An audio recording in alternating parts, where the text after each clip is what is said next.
Hello and welcome to the Advanced Foundations of Python Programming 2021 training course. In this course, we are gonna explore the advanced foundations of Python programming language step by step from the ground up. This training course is so powerful. We are gonna dive deeply into the advanced foundations and concepts of the Python programming language. Also direct to the point, interactive, and will save your precious and valuable time. And this course is carefully designed for you. And for each advanced concept in this course, you will understand it theoretically and practically with real examples, many examples in this course to clarify each concept in detail. So, do you want to advance your Python development career? Do you want to create real Python programs using advanced foundations and concepts of modern Python programming? If your answer is yes for these questions, then in this case, this course is designed for you. By the end of this course, you will learn many advanced concepts, starting from advanced collections like named tuples, default dictionary, counters, order dictionary, and also queues and queues. All that and more, theoretically and practically with real examples. Then you will learn and master the advanced functions for zipping, unzipping, evaluating Python expressions, also for memory view, mapping objects with the lambda function, the advanced lambda function, enumerating objects and executing Python expressions easily with the advanced functions concepts. And in the next section, you will learn about args and quarks in detail to pass arbitrary or variable number of arguments into the function body. You will see how to use args and quarks in detail with real examples.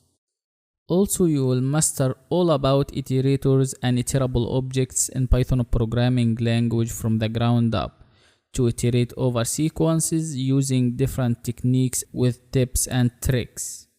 Also, I'll show you in this section how to build an iterator from the ground up. You will learn to build custom iterator using functional programming concepts and also object-oriented programming concepts easily and simply. In the next section, you will learn and understand the generator functions from the ground up with many yield statements also instead of using the return statements, and also mastering how to use the generator expressions to save your time shortly and in a concise way. The next one, you will learn metaclasses in Python programming language. You will learn how to use built-in metaclasses, and also you will build custom metaclass from the ground up. After that, we are gonna explore decorators in Python programming language. Before starting with decorators in this section, we are gonna start with a simple overview about functional programming. Then we are gonna explore how to decorate a function in detail, theoretically and practically, using the regular way and also the best way to do that, the most popular way and the most useful way to do that using the @ symbol or the @ character. After discussing and practicing decorators in Python programming language, we will explain in detail the comprehension techniques for list comprehension, dictionary comprehension, set comprehension, and also for the weird part here, which is the tuple comprehension. We are gonna explain and practice all of that in detail step by step, theoretically and practically also. After that, you will learn logging in Python programming language. I will show you how to build a logger in Python programming language to indicate the problems for your program, to store what will happen for your program inside a file, inside a logging file. Finally, you will learn to use the calendar library from Python libraries to create custom calendar with different ways. I will show you the power of this calendar library in detail. Now it's time to talk about the requirements to take this course. The first requirement to take this course is the Python programming language basics like variables, data types, data structures, control flow using conditional statements and loops, also functions and object-oriented programming concepts like classes and objects. This is the first requirement to take this course. And the second requirement to take this course is the working environment or any IDE you use. In this course, I will use the Jupyter Notebook. You can download and install it, or you can use any working environment for Python programming language you wish. Who this course is for? This course is for any Python beginner who knows the basics of Python programming language. Also, any intermediate Python developer should take this course to master the advanced concepts about Python programming language. And also, this course is for anyone who wants to master, understand, and practice the advanced foundations and concepts of the modern Python programming language in no time. My name is Ahmed Ibrahim, and I'll be the instructor for this course. And if you have any questions during this course, please ask me and I'll answer you as soon as possible. And once you complete this course, you will get the certificate of completion, and you can easily upload the certificate of completion to your LinkedIn profile or any career profile to advance your dev career. Thank you so much for watching. Creating tuples in Python programming language by using named tuple. Hi everyone, welcome to this lesson about named tuple in Python programming language. Named tuples in Python allow you to create tuples and assign meaningful names to the positions of the tuples elements or items. And you can say that named tuple is a subclass of class tuple. And you can use the named tuple in Python programming language to add property names to the positional elements or items in a tuple. They are easy to create and also lightweight object types. Named tuple is a container, and you can use this named tuple by importing it from the collections module. What is the collections module? Collections is a built-in module in Python programming language, and it is used to provide different types of containers like named tuple, default dict, and many more. It's very useful. And to use the named tuple, you must import it first using from collections import named tuple, and after that you can use it without any problems. You can use the named tuple by calling the named tuple function after importing it, and it has two parameters. The first one is called type name, and the second parameter that will be passed into the function called named tuple is the field names. Let's see all of that in action to clarify all the concepts. At the beginning, our first statement is importing the named tuple container using the collections module. As you can see, from collections import named tuple. The from keyword first, followed by the name of the built-in module collections, followed by the import keyword from the Python library, followed by the name of the container or the function needed, which is named tuple. Now you can create named tuple in Python programming language using the named tuple function. Exactly as in this example here, we call that function and it has two parameters, as you can see. The first one, point to D, this is the type name, and the second one, fields names X and Y inside a list. And we want to set a value for X and also set a value for Y. We assign this operation, we assign the named tuple operation or function to a variable called point to D. Let's set a value for X and a value for Y also. You can use the variable name, as you can see, point to D referring to the named tuple operation, and set 50 as a value for X and 100 as a value for Y in order, as you can see, inside the round braces of the point to D. and we assign that to a variable called new point to use this variable name after that if needed. By typing the variable name, as you can see, new point, or printing out the new point, you will see point 2D and the value of x 50 and the value of y is 100. Inside a tuple, as you can see, x is equal to 50, then comma, then y is equal to 100. It's so easy, as you can see.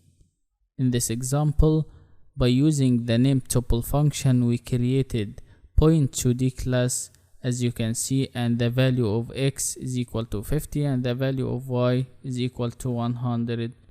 And also you should know that the name tuple also can accept fields names as a tuple of string or strings, not only lists like in this example. In this example, we inserted the field names inside a list. You can use a tuple instead of using a list in this example inside the round braces of the name tuple as a second parameter or a second argument for the name tuple function easily. You can do this by yourself, and if you need any help, please ask me and I'll answer you as soon as possible. In our example here, the new point object is an instance of the point2D class we created. So in this example, we used the isInstance to check that. The isInstance function is used to return true if the specified object is of the specified type. The first parameter of the isInstance function is the new point, is the object, and its type is point2D.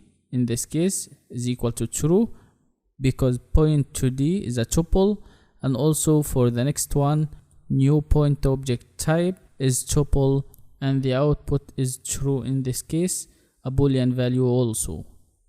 A name tuple in Python programming language is a regular tuple. Therefore, you can apply all the tuple operations on a name tuple also. For example, for that name tuple we created called new point, you can perform slicing operation, indexing operation, unpacking operation, and many more. For example, here we used the new point and we set the new point name tuple to two variables x and y, and the print function to print out this output of this formatted string, and the first placeholder for x, the second placeholder inside the formatted string for y. And you can see the output, the name tuple is unpacked, as you can see simply. The value of x is equal to 50 and the value of y is equal to 100. Also, you can use indexing using the index numbers. As you can see, x is equal to new point, the first item that has the index 0, y is equal to new point, the second item that has the index 1, and we used the print function after that to print out x and y inside round braces inside the formatted string.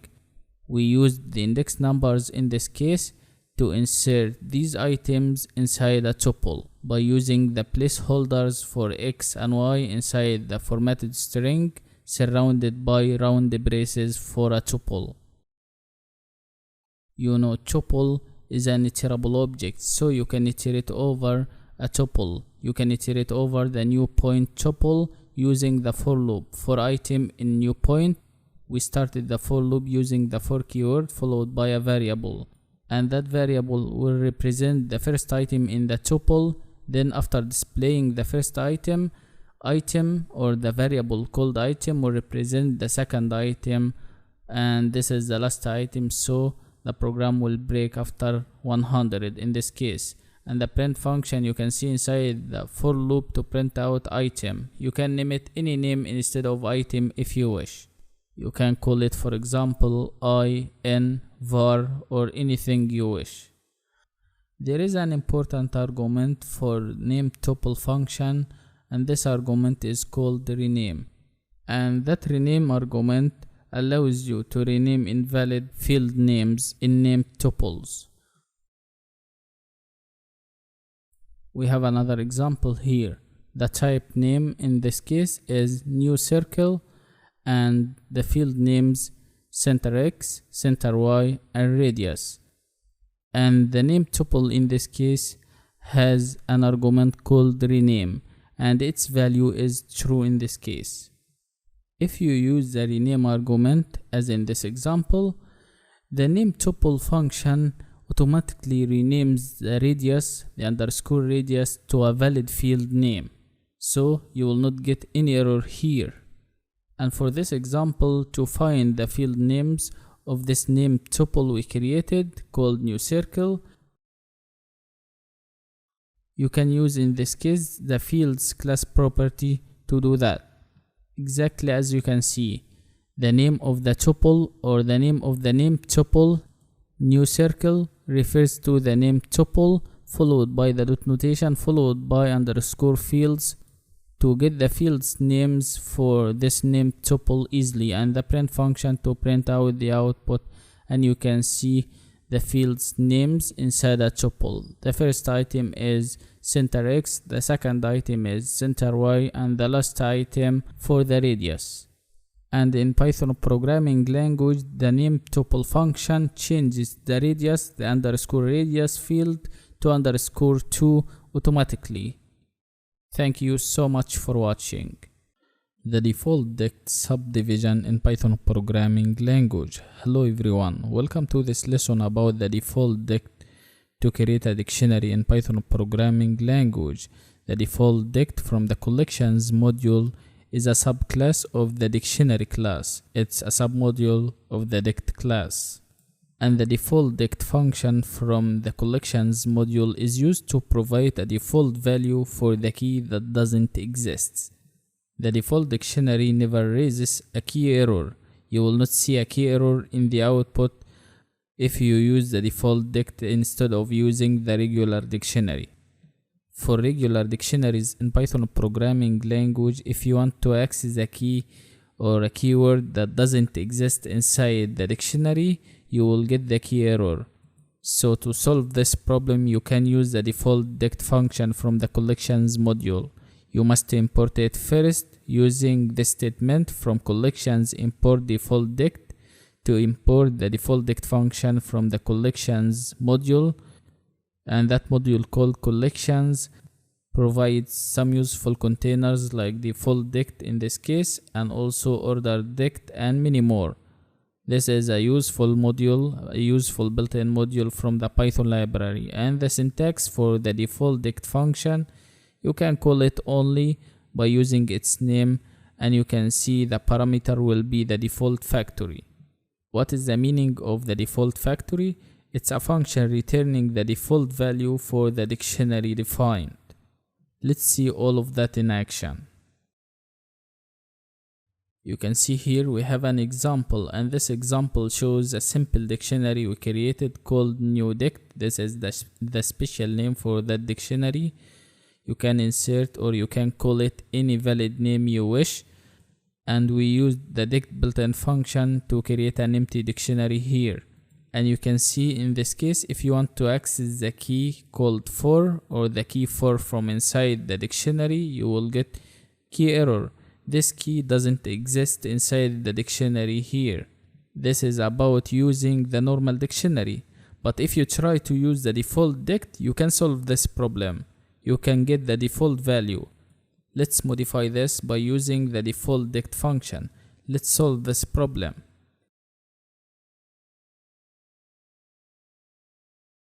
You can see our first statement in this case is from collections import default dict. To import this container from the collections module, you must import it first. After that, we used the default dict function, and it has a single parameter which is int. We passed int as the data type to the default dict inside the round braces of the default dict function, and we assign that to a variable called new default dict. And if you want to access the key for from inside this default dict, you will get 0 in this case, not a key error like the previous example. Any key that doesn't already exist in the default dict called new default dict here in this example will be assigned a value of 0 as an output, as in this example here, unless a value is defined for it. Let's take another example to clarify the using of the default dict function. At the beginning, don't forget to import the default dict, or you can use from collections import default dict only one time at the beginning of this notebook and run it. Then you can use this default dict many times after that. You can see after that we created new default dict variable and we assigned the default dict function to this variable we created, and it has a simple parameter, in this case single parameter, which is set, and we used the add built-in function to add items to each key inside this default dict to create a dictionary. The first item will be 5.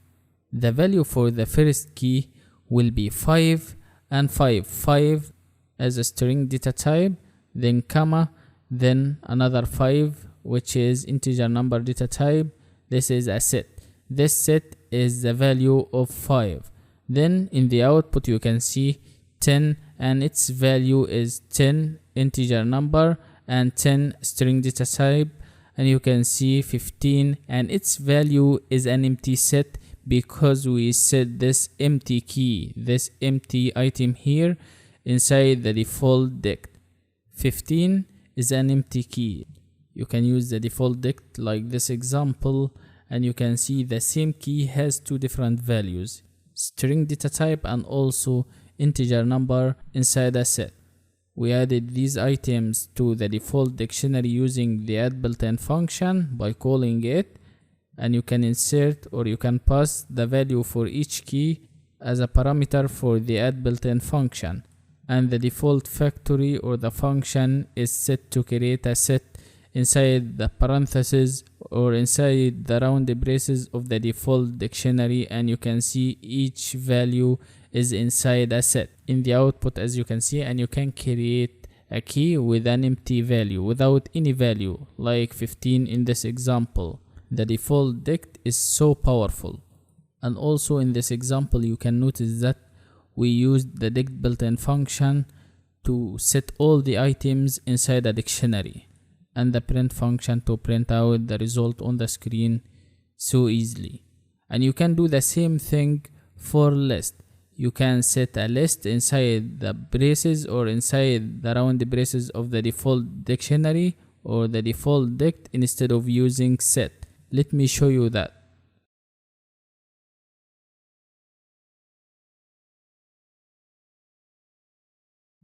You can see in this example we have list instead of using set. This is the parameter or the default factory of the default dict function. And after that we used the append function instead of using the add function to append items to this list. And you can see in the output, after printing out the dictionary we created using the dict built-in function, you can see all the output, and we used the dict built-in function to create a dictionary for these items. All the items are surrounded by curly braces, as you can see. Key value pairs. The first key 5 and its value is a list of 2 items, integer number and string data type, as you can see 5 and 5. And you can see in this case the value for the last item 15 is an empty list in this case. It's possible to do that by using the default dict dictionary without getting any error, as you can see. Thank you so much for watching. See you again next lesson. Hi everyone, welcome to this lesson about counters in Python programming language. What is the definition of a counter in Python programming language? A counter simply is a subclass available inside the dictionary class in Python programming language. And simply by using the counter tool, you can count the key value pairs in an iterable object and also for any hash table object without any problems. In other words, you can say that Python counter is a container that will hold the count of each of the elements present in the container. And by using counters in Python programming language, you can count all the items in an iterable object like lists, tuples, dictionaries, and I'll show you all of that practically. And also you can count all the items for another counter. And the syntax for counters in Python programming language, as you can see, just calling the counter function, and inside the round braces of the counter built-in function, you can pass the iterable object to count all the items of this iterable object without any problems. It can be a list, can be a tuple, a dictionary, or any iterable object. And the counter built-in function is from the collections module from the Python library. Let's see all of that practically. We have the first example here. You can see our first step is importing the counter function, importing this container from the collections module. What is the collection module? A collection module in Python programming language provides different types of containers, like that container here called counter. And you can see after that we created an iterable object. This iterable object is a list of different items, of multiple items here called new list. We assign this list to a special variable called new list to use the name of the variable as a parameter inside the braces, inside the round braces of the counter built-in function. And after that, after calling the counter built-in function and its parameter is the new list, the iterable object, as you can see, and the print function to print out the output on the screen, you can see the output is a dictionary inside the counter method or the counter function. As you can see, this is our output here. This is a subclass from the dictionary class in Python programming language. B appears 4 times, so we got the value of B 4, and A appears inside this iterable object called new list 3 times, so the value of A is 3 in the output, and the count for C is 2. As you can see, the value of C is 2, and this is so easy. As you can see, you can do this without any problems.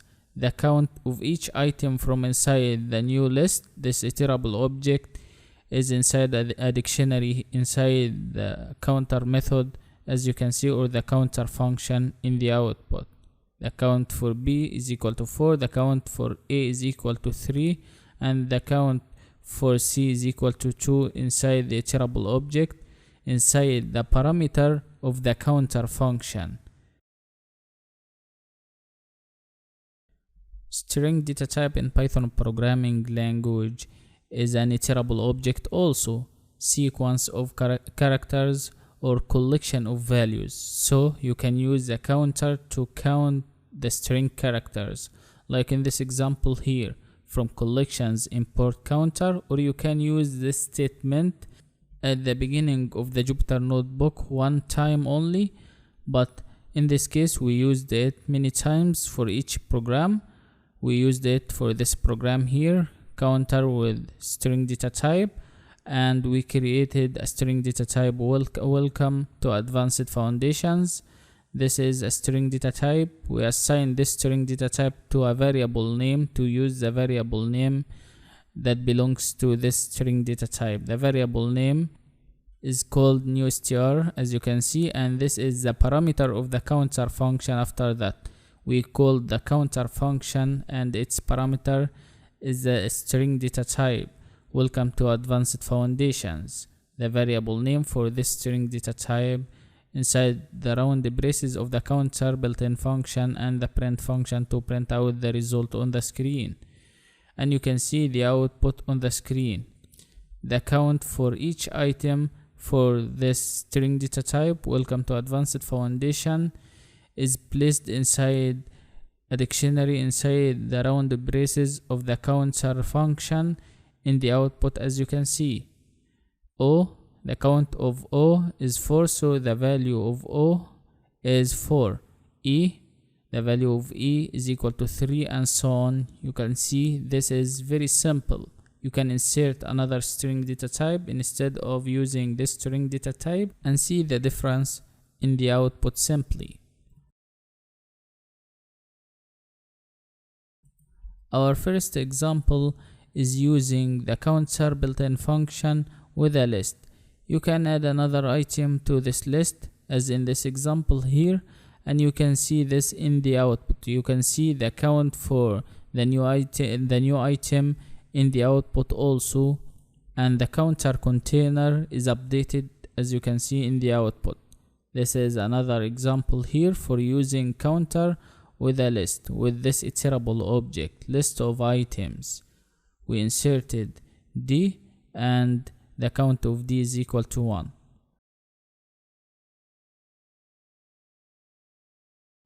Dictionaries in Python programming language are collections or iterable objects also, so you can pass a dictionary as a parameter for the counter container or the counter built-in function.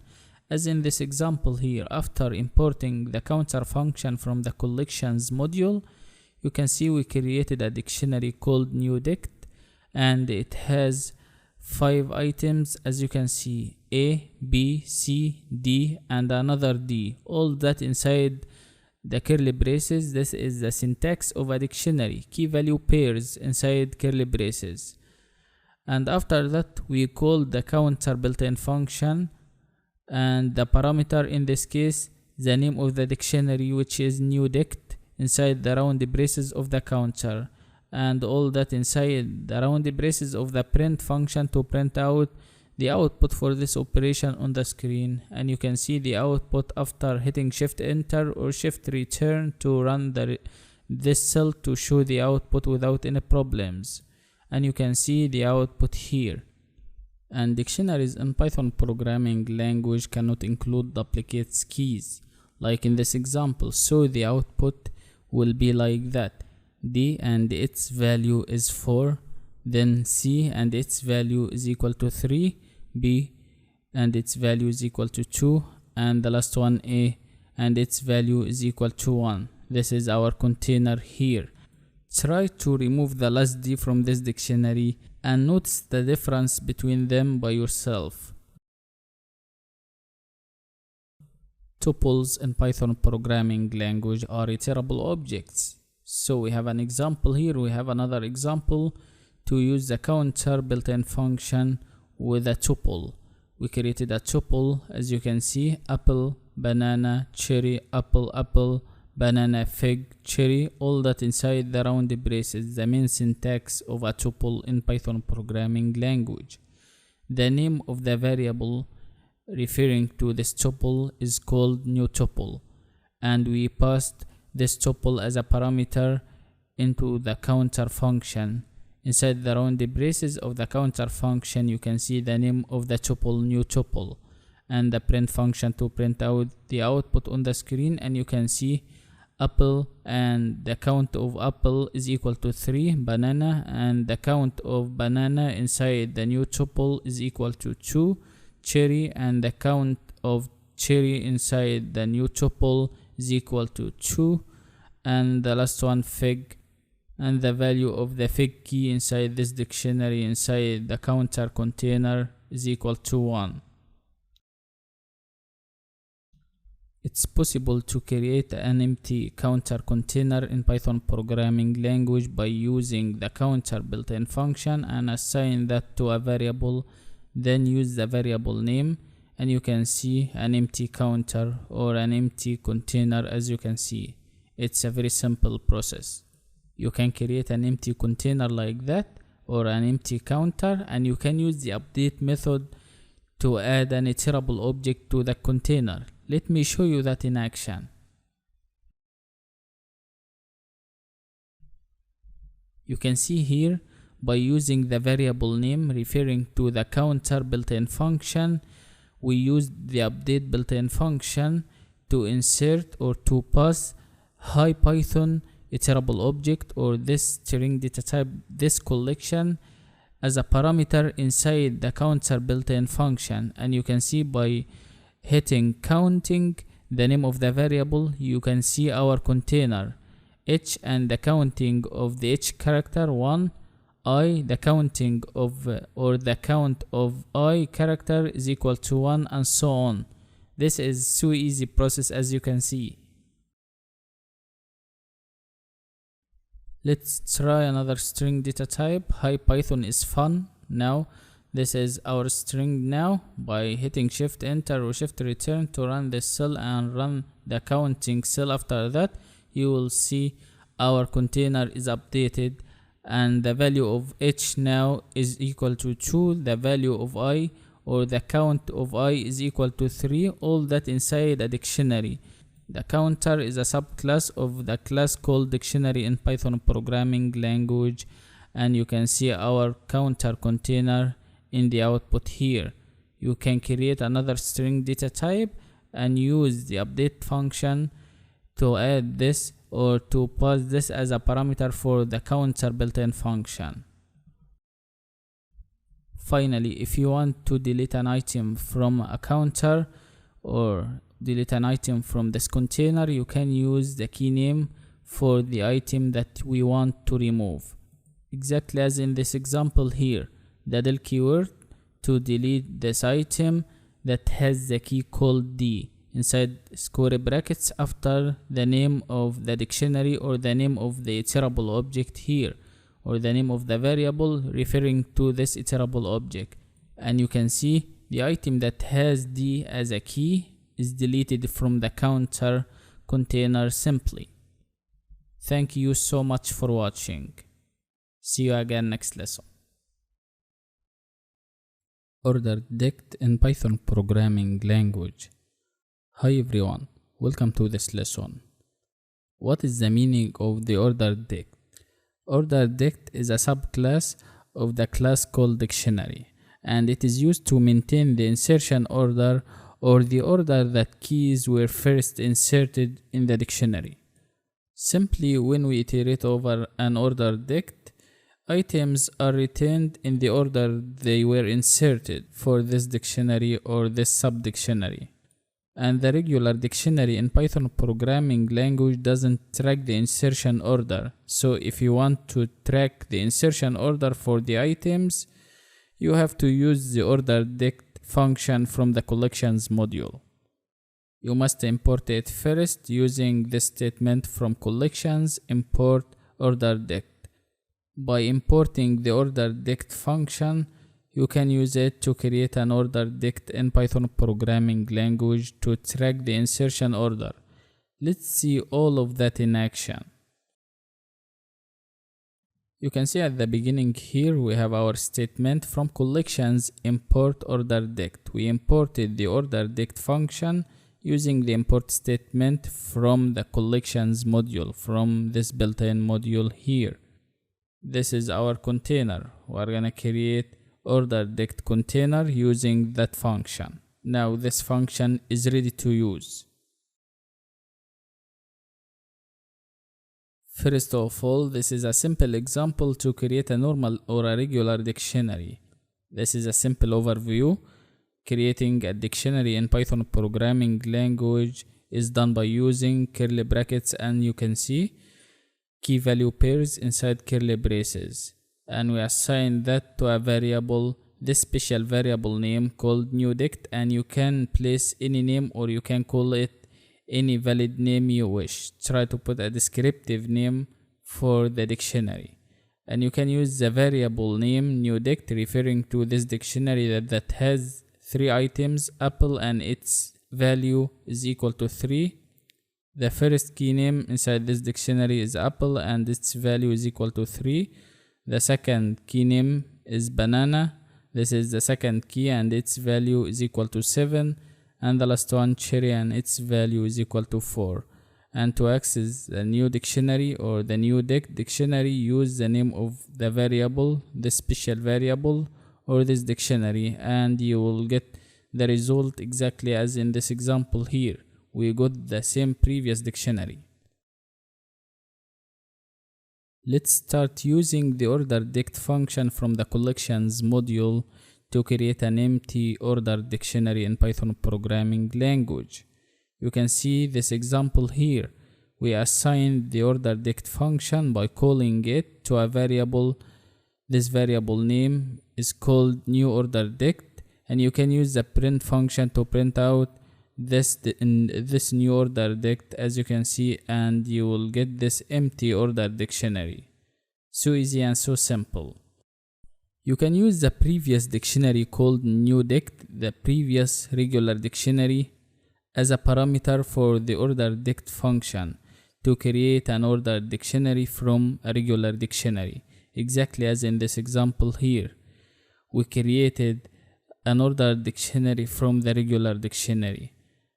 As you can see, we call the orderDict function, and its parameter inside the round braces of that function is the newDict, the name of the regular or the normal dictionary you created that has 3 items previously. And the name of the variable name now is equal to new orderDict, and by printing out this new orderDict, you will get all the items, as you can see, inside an order dictionary or inside a container, exactly as you can see. Each item, as you can see, inside round braces, inside a tuple, and all the items are surrounded by square brackets. All the items are inside a list, as you can see, inside the container, and this is called the orderDict or the order dictionary in Python programming language. Now we have an orderDict called new orderDict, and you can add a new item to this orderDict. For example, here we want to add an item.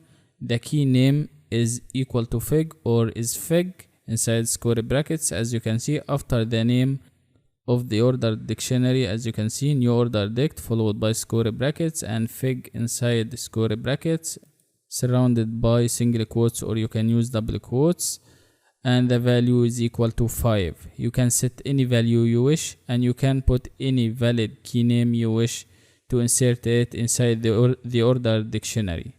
And we used the print function after that to print out the new orderDict, the order dictionary, after adding fig. And you can see fig and its value inside a new tuple inside our list, inside the container, inside the orderDict container or the order dictionary container in the output here. Also, you can replace an item inside this orderDict. You can replace an item, or you can replace the value of any item you wish or any key from inside the order dictionary, exactly as in this example. We changed the value of apple from 3 to 10. This is so easy, and by hitting shift enter or shift return to run the cell and printing out the new order dictionary after this operation, you can see the order dictionary is updated and the value of apple inside the first tuple is equal to 10. This is the new value for apple. To delete an item or to delete values from inside an order dictionary in Python programming language, you can use the pop method. As in this example here, we want to remove the item that has cherry as a key. We placed the name of the order dictionary followed by the dot notation followed by the calling of the pop method, and the parameter in this case, or the argument for the pop method, is the cherry, the key name, or you can set any key name you want to delete from inside the previous order dictionary. And the returned value from this operation is equal to 4, as you can see, the value of cherry.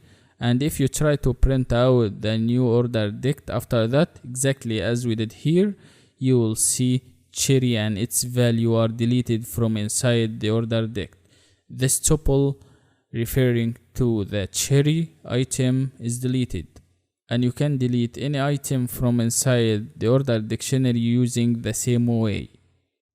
In that order dictionary, you can move an item to the beginning or to the end of the order dictionary using move to the end function. You can call it, and it has 2 parameters. The first parameter is required and the second parameter is optional. The second parameter is called last, and you can set it to false to move an item to the beginning of the order dictionary.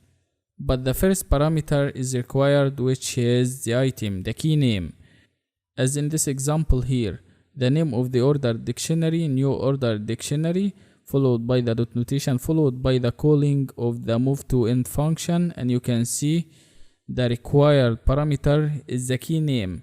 We set Apple in that case, so Apple, and you can take a look at the output. You will see Apple is moved to the end of the ordered dictionary simply after printing out the new dictionary after this operation. After running the cell for the move to end function and the cell for the print function to print out the new ordered dictionary after this operation, you will see the tuple of Apple at the end of the ordered dictionary. It's so powerful, as you can see. One more concept of using the ordered dictionaries in Python programming language, you can use a function, a built-in function called reversed function, and you can use it with the ordered dictionary to iterate elements in the reverse order. Like in this example, we used the for loop to iterate over the ordered dictionary we created called new ordered dictionary, and we set this as a parameter for the reversed function, and item will represent each element inside the ordered dictionary from the beginning to the end, from the first element to the last element. And we used the print function inside the body of the for loop to print item.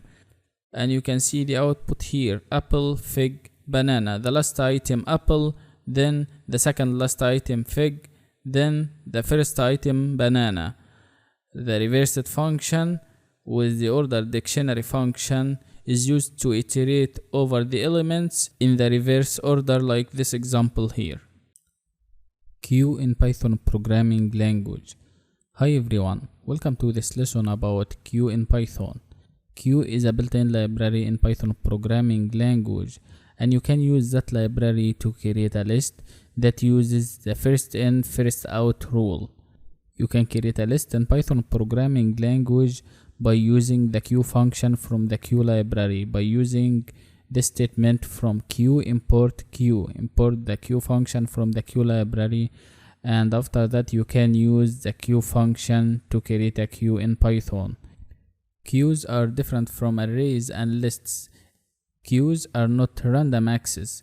The data stored in a queue in Python programming language has a particular order. So if you want to add an item or an element to a queue in Python, it will be added to the end. This is called first in, first out, or FIFO or FIFO. And if you want to get an item from a queue, you can use the get method or the get built-in function, and you will get the first inserted element in the queue. First of all, import the queue function from the queue library by using from queue import queue, as in this example here. After that we created a list called waiting list, and we assign the queue function to this waiting list to create a queue by using this built-in function. Don't forget to put the empty braces or the empty round braces for the queue, and the print function to print out waiting list. As you can see, you will see the object at this reference or this address number for this queue. We are gonna insert items for this queue or this list by using a built-in function called put. The put built-in function is used to insert or put data into the queue, and in this example we added 4 items here. The first one is Ahmad, the second one is Ibra, the third one is called Marcelo, and the last one is called Joe. 4 items in the queue.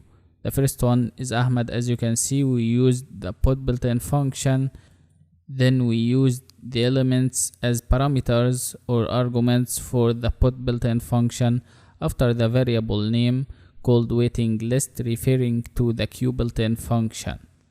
You know, queue in Python programming language uses first in first out, so the first in here is Ahmad.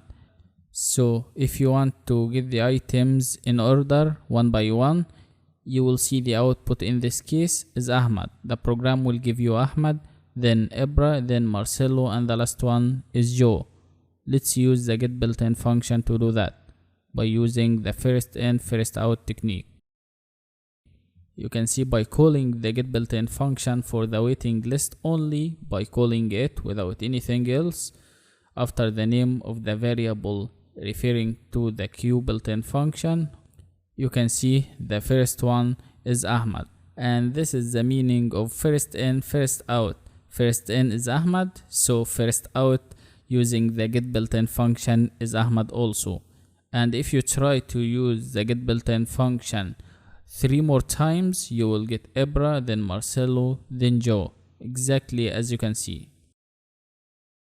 We used in this case the get built-in function. We called it 3 times also. In addition to the previous one, you will see Ibra, then Marcelo, then Joe in order, one by one. I hope that you enjoyed this lesson. Thank you so much for watching. See you again next lesson. The queues in Python programming language. Hi everyone, welcome to this lesson about Python the queue. You can create a list in Python programming language that uses the last in first out rule by using the dequeue function from the collections module, and that built-in module called collections provides many useful containers that you can use, like the queue that we are gonna use here. To use the dequeue function to create a dequeue or to create a list in Python, you must import it first from collections using that statement from collections import dequeue. You must import the dequeue function first at the beginning of the code, and after that you can use the syntax of the dequeue function using the dequeue name followed by the braces or the round braces of the dequeue function. That's it simply. Let's see all of that in action.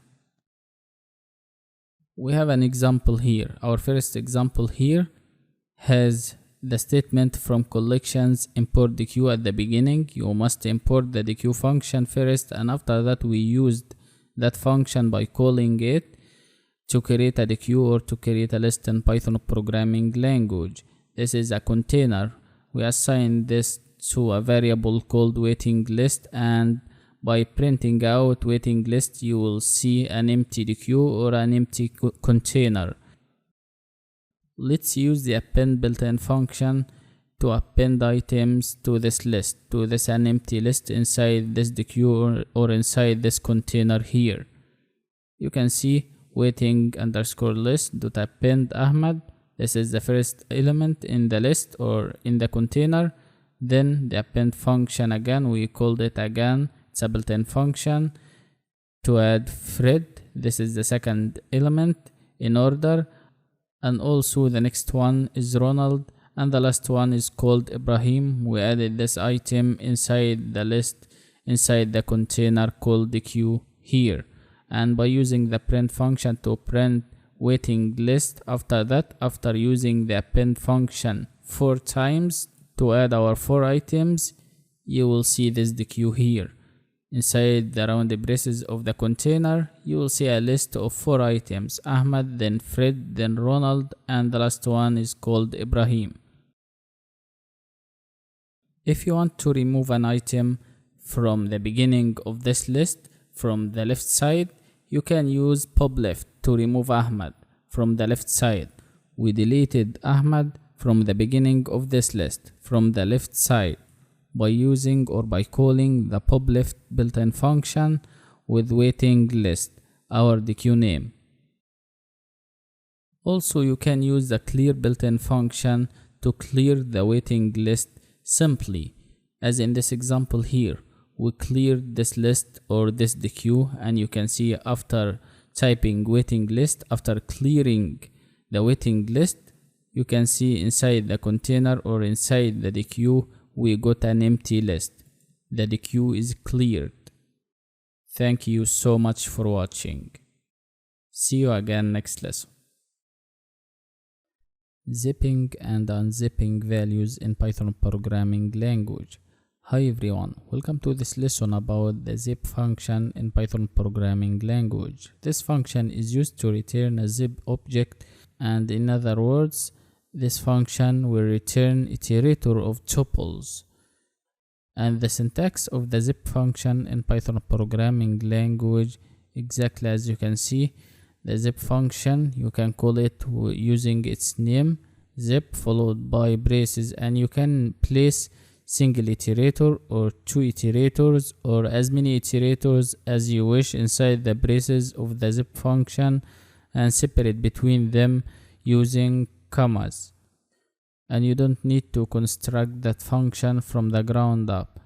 Just call it by using its name followed by braces and place the iterators inside the braces of that function. And I'll show you that in real examples. Let's see all of that in action. We have a quick example here of using the zip function, and we used the for loop to iterate over the items of the iterators. The for loop using the for keyword followed by variable that will represent each item in the iterator, that will represent the first item in the iterator, and then keyword followed by the zip function. And you can see the zip function has two iterators in this case, or two iterable objects here. The first one is a list of numbers or a list of integer numbers from 1 to 3 inside square brackets, and after that another iterable object, 3 items of string data type. We separate between them using comma, all that inside square brackets, inside another square brackets, and we separate between the two lists using comma, as you can see inside the rounded braces of the zip function. And inside the indented body of the for loop, you can see the print function to print I, to print the variable that will represent each item in the iterator. And the output as shown here, 3 tuples. The first tuple is 1 and x, 1 from the first list, x from the second list, the first item from the first list and the first item from the second list inside a tuple. Then the same thing for the second item for the two lists inside another tuple, as you can see, 2 and y, then 3 and z, 3 tuples here. This is the result of using the zip function easily. It's a built-in function to give you an iterator of tuples like this example. And you can change the name of the variable from I to item, and also the values inside any list you wish, and you can put many iterators or many iterable objects inside the zip function, inside the braces of the zip function, but separate between them using comma and show the output. If you try to use the zip function without any arguments, you will see this empty iterator here, or this empty iterable object, and we created this set using the set built-in function, and this is the returning value of this zip function here. The zip function in this case returns an empty iterator, exactly as you can see. Let's try another example with a single parameter, a single iterable object inside the braces of the zip function.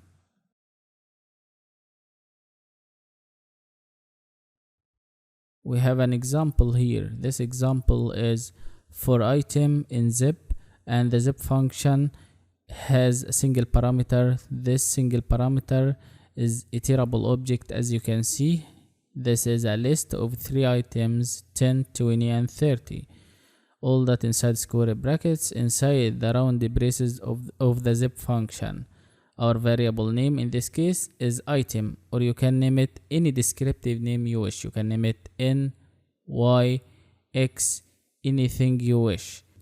And inside the indented body of the for loop, you can see the print function to print item for the first loop, then the second loop, then the third loop. For the first item, then the second item, and then the last item, which is equal to 30. And the output in this case is tuples holding single values, as you can see, 10, then comma, inside rounded braces, this is the first tuple, then 20, comma, inside another rounded braces, this is another tuple, our second tuple, and the same thing for 30. Assume we want to put For example, 3 parameters inside the zip function or many parameters instead of using 1 or 2. You can do this. Let me show you that. In this example, we created the normal for loop to iterate over the iterable object items for item in the zip function, and the zip function in this case has 3 parameters, not only 1 or 2. The first one is a list of integers, followed by the second parameter, which is list of strings x, y, and z, and the last one is another iterable object, which is a list of strings, also symbols or characters inside single quotes in the list. The first one is the $sign, then the @ symbol, and the last item in the third parameter is the hash symbol, simply as you can see. And by printing out the item, you will see 3 tuples. This is used to zip elements from the 3 iterable objects together from each list to tuples, like in this output here.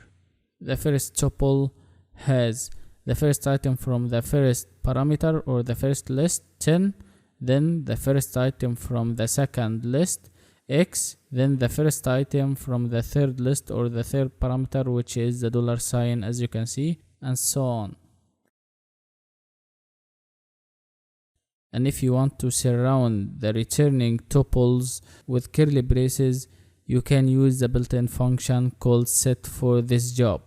You can see in this example, by using the set built-in function for zip that has 2 parameters or 2 lists, the output in this case, by typing x and hitting shift enter or shift return to run the cell, you will see the output inside tuples, inside curly braces, or inside a set. Tuples inside a set, as you can see. So easy and so simple. But there is an important concept here, which is when we provide multiple lists, like in this example, the first parameter, a list of 2 numbers or 2 items. The second parameter is a list of 4 numbers or 4 items. When we provide multiple lists like them of different lengths, it stops at the shortest one, which is the 2 items in this example here. And if you want to solve this problem, you can use the zip longest from the itertools module from the Python library. As you can see here in this example, you need to set from itertools, import zip longest, and put an alias or rename this zip longest. In this case, we named it L1 to use this name instead of using the full name for zip longest. And after that, you can see we set our previous operation and we got the longest one, as you can see, instead of getting the shortest one in the output. In Python programming language, it's possible to unzip iterable objects or iterators also by using the zip built-in function. And you need also to use the asterisk symbol or the asterisk character with the zip function, exactly as in this example. After zipping 3 parameters or 3 iterators or 3 iterable objects, these 3 lists inside the first zip function, we used the zip function with the asterisk symbol or the asterisk character followed by the variable name unzipping, and we assign that to 3 variables x, y, and z. And you will see the output inside tuples also because of using the zip function here. But you will see the first iterator 10, 20, 30 as it is, the second iterator or the second iterable object x, y, and z, and the last one as it is also. We simply used the zip function with the asterisk symbol or the asterisk character to unzip those 3 iterable objects. Try this by yourself, and if you need any help, please ask me and I'll answer you as soon as possible. I hope you enjoyed this lesson. Thank you so much for watching. See you again next lesson. Evaluating Python expression using a built-in function called eval function. Hi everyone, welcome to this lesson about the evaluate function or the eval function from the Python library. This is a built-in function. The eval function is a built-in function and you can use it to evaluate the specified Python expression, and if that expression is a legal Python statement, it will be executed. And you can see if you want to use the eval function in Python programming language, call it only. You don't need to construct or design it from the beginning or the ground up. Just call the function by using its name, eval, followed by braces, and the first parameter is the expression. The expression is required, and this expression is a string data type that will be evaluated as Python code. And the next two parameters are optional. The second parameter is called globals. It's optional, a dictionary containing global parameters. Also locals, it's optional. Also, it's a dictionary containing local parameters for this eval function. Now, it's time to show you how to use the eval function in Python programming language in action. Our first example here, we created a variable called x and we assigned our operation of calling the eval function to this variable to use the name of that variable referring to the eval function. And you can see the parameter of the eval function is our expression. This is a string data type, and inside the string data type you can see Python code.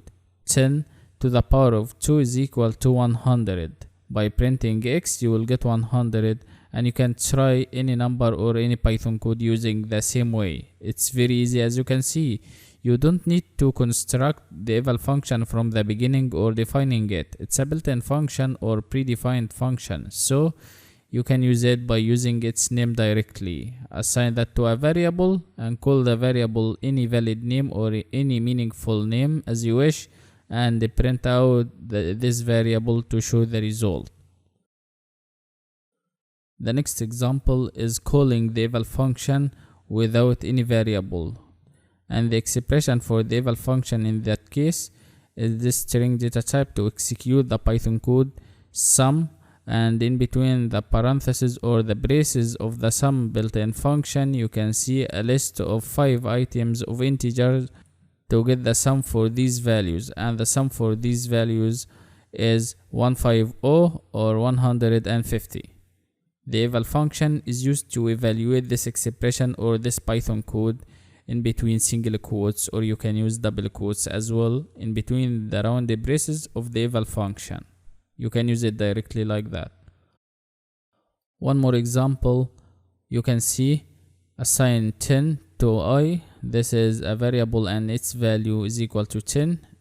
This is integer number data type, and the print function to print the output of calling the eval function to execute or evaluate this code I multiplied by 50, and I multiplied by 50 is equal to 10 multiplied by 50 is equal to 500, because we set 10 as a value for the I variable previously. So you can pass this variable in the expression of the eval function, and the eval function will evaluate this expression exactly as you can see, and the output is 500. So easy and so simple. Now it's time to show you how to work with the globals parameter for the eval function. You should know that all the names that are passed as globals in a dictionary will be available to the eval function at the execution time, and any globals defined outside the dictionary simply won't be available to the eval function or the eval built-in method. Simply let me show you that. In the global scope, we assigned 10 to x and 5 to y. We created these two variables here, and we used the print function to print out the output of using the eval function. The first parameter of the eval function is the expression x plus y, and look at globals parameter. You can see x This is the key and its value is x. You have to put y. You must put y to avoid getting an error. You can see in this case name error, name y is not defined. You have to put the key of y and its value inside the curly braces. You must put the value of y with its keyword inside this dictionary as globals parameter for the eval function. So let's add y. After inserting y, as you can see, x and its value is x, the value of x which is 10, y, and the value of y is equal to 5, and the expression, due to using the expression x plus y, the eval function will evaluate this expression, so you will get 5 plus 10 which is equal to 15 as in this output here simply. And you can change the expression to an expression you wish to evaluate it. For example, exponentiation here, we put exponents instead of using the plus sign, and you can see the output. And you can try this by yourself with different expression for different mathematical operation. And you can insert also more than 2 variables to insert or to pass more than 2 values in the eval function braces. That's about globals. Let me show you how to work with locals, how to work with the local parameter inside the eval function also. In this case, the variable passed in the third dictionary are treated as local variables, and they are treated as if they are written in the function definition or the function declaration of the eval function, of the eval built-in function itself. And also, to supply a dictionary to locals, you first need to supply a dictionary to globals. In this example here, we simply defined x and y are local variables in our dictionary here in the eval function, and you can see the output is shown successfully here because our expression is x plus y, the value of x 50 and the value of y is 100. So 50 plus 100 is equal to 150 simply, or 150. And also you can change this expression to any mathematical operation you wish instead of this addition operation simply. For example, subtraction here, and you will get this output. Thank you so much for watching. See you again next lesson. Memory view in Python programming language. Hi everyone, welcome to this lesson about using the memory view function in Python programming language. What is the memory view function? This function is used to return a memory view object of the given argument for that function. And the meaning of a memory view in general is it's a safe way to expose the buffer protocol in Python programming language. A safe way to expose the buffer protocol. And also, this will allows you to access the internal buffers of an object by creating a memory view object using the memory view function, as we will do in the practical section. And to use the memory view function in Python programming language, you need to call it only by using its name, and it takes only a single object or a single parameter. And this single parameter whose internal data is to be exposed. And also this argument or this parameter or this object for the memory view function must support the buffer protocol like bytes, byte array, and so on. Let me show you all of that in action. Creating a byte object first. As you can see, we created a variable and we assign this byte object to this variable called x. And by printing out the type of x, you can see the class name is bytes simply. And you know this support the buffer protocol. So now we can create a memory view for this object called x for this byte object from here. We used the memory view function by calling it, as you can see, and we assign this operation to a variable called new to use the variable name here referring to the memory view function for the X object. For the X byte array object simply we created previously, and after that the print function to print the type of new, and you can see the class name is memory view. Now we converted it to the memory view instead of bytes by using the memory view function to create a memory view for the X object for this byte array object, and also by printing out the memory view object only without anything else. You will get the output memory at this number or this reference. As you can see, the memory view called new in this case prints memory at some address, as you can see. So what we can do with that? Basically, by using that, we have the access now to the values stored in the variable called X we created previously. And also let me show you what we can do with this. You can use the name of the memory view object new.obj, as you can see, and this will print the original data stored in the X variable previously. As you can see, the bytes object we created previously. B Python programming. Also, you can use a method called toList method, and this method is used to print the ASCII values of each letter in the bytes object we created previously. B Python programming. Just use the print function to print out the result or the output for this operation. The name of the memory object followed by the dot notation followed by the calling of the toList function with empty braces, empty round braces like that, and you will get all the ASCII characters for the bytes object we created previously, and you can see all the results or all the ASCII values inside a list. Let's take another example of creating a memory view for an object, but in this case, this time we are gonna use the byte array object. You can see by using the byte array function we created a byte array object. As you can see, Python is so powerful, encoding by using UTF-8. As you can see, this is so popular, and the print function to print out the type of X, and you can see the class object, the class name is byte array. In this case, we want to show memory view for this byte array object here. All what you need to do is calling the memory view function for the X byte array object and assign that to a variable called y.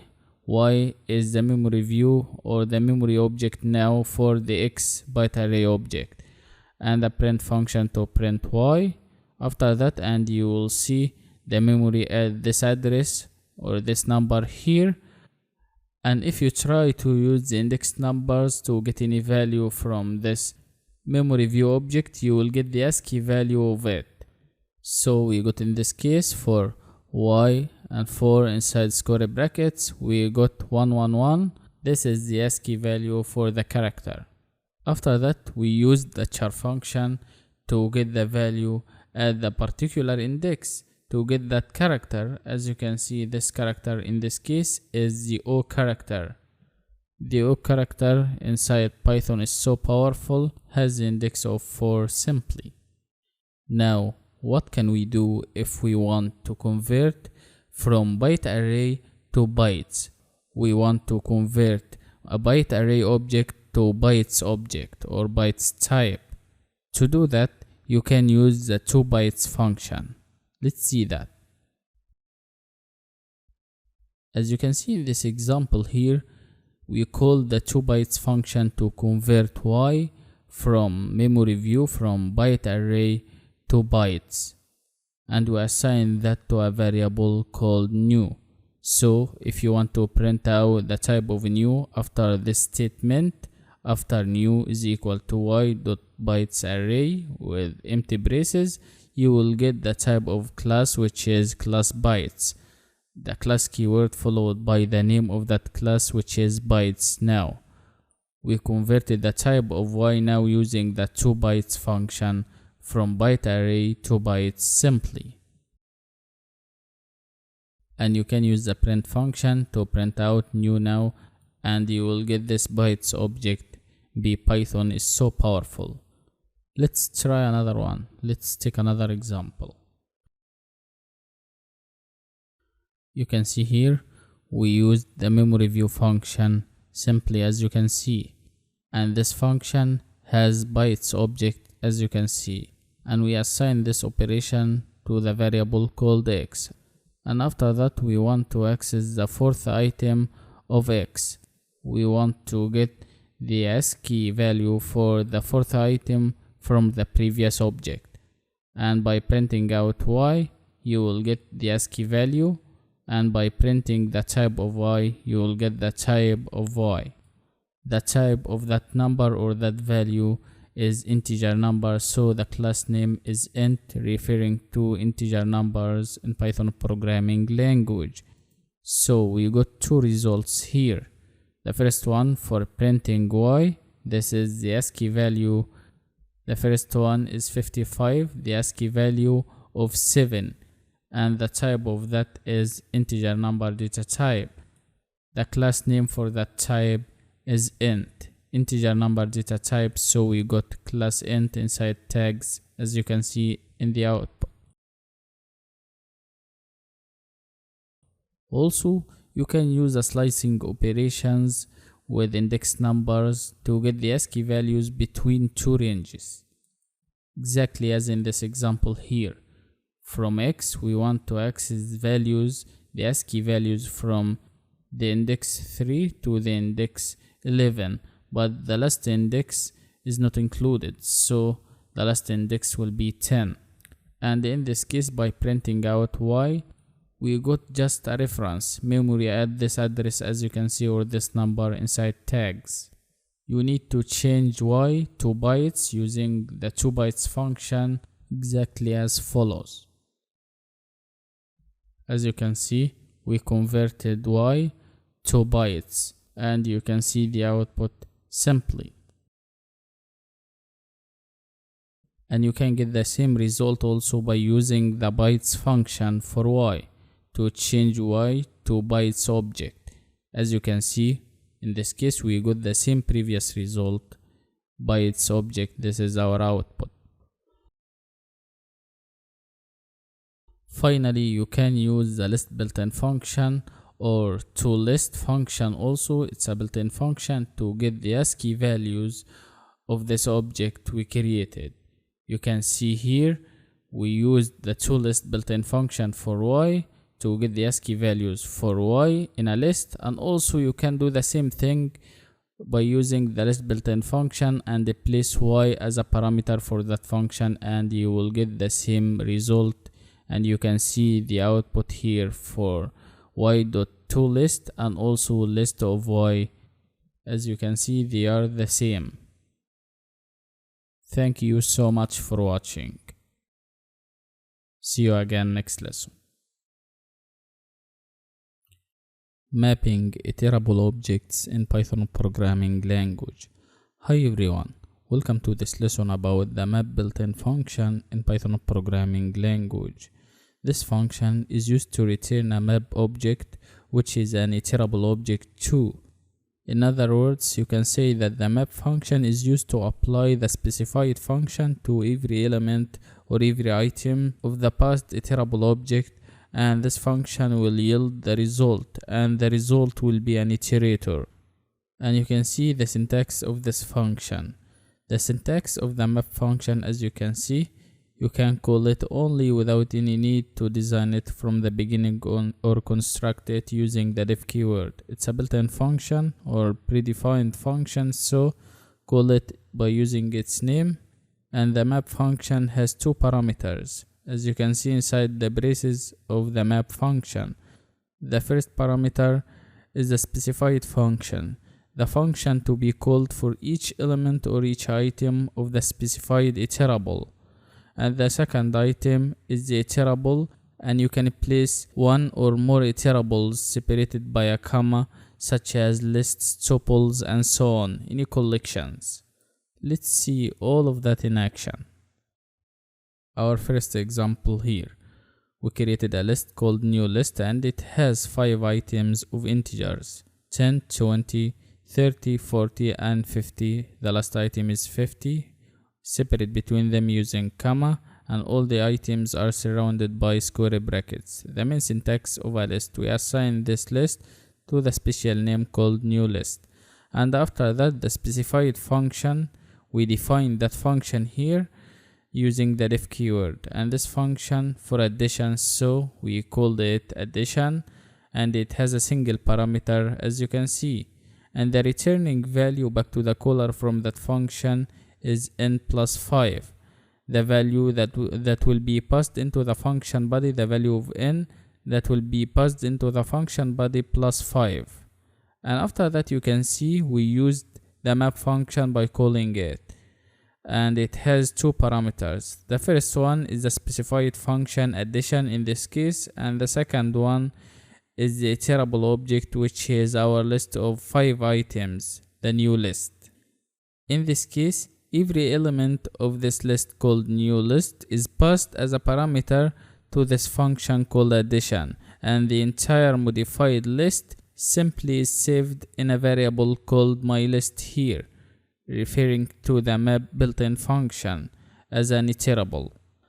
And also you can see by using the print function to print out myList, you will get this object. This is called the map object in the output, as you can see simply, which is an iterable, so you can iterate on it. We need to iterate over this map object to see the items one by one. So for this reason, let's use the for loop to iterate over the iterable object in this case. You can see here we build the for loop using the for keyword followed by a variable name. Item, you can name it any valid name you wish, any descriptive name, followed by the in keyword, and myList, referring to the map built-in function, referring to the map object. And by printing item, you will get this output here, the items one by one. 10 plus 5 is equal to 15, 20 plus 5 is equal to 25, 30 plus 5 is equal to 35, and so on until reaching the last item, which is 50 plus 5 is equal to 55, due to using the returning value from the addition function. The returning value is n plus 5 due to using this expression for the return statement. Any number or any value from the new list will be added to 5 simply. You can change 5 to 10 to see the difference in the output. As you can see, 10 plus 10 is equal to 20, 20 plus 10 is equal to 30, and so on until reaching the last item, which is 50 plus 10 is equal to 60. So easy and so simple.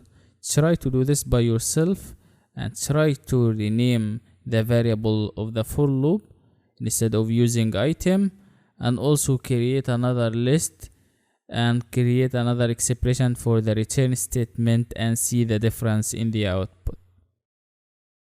And you can pass many iterables instead of using one iterable object as a parameter of the map built-in function.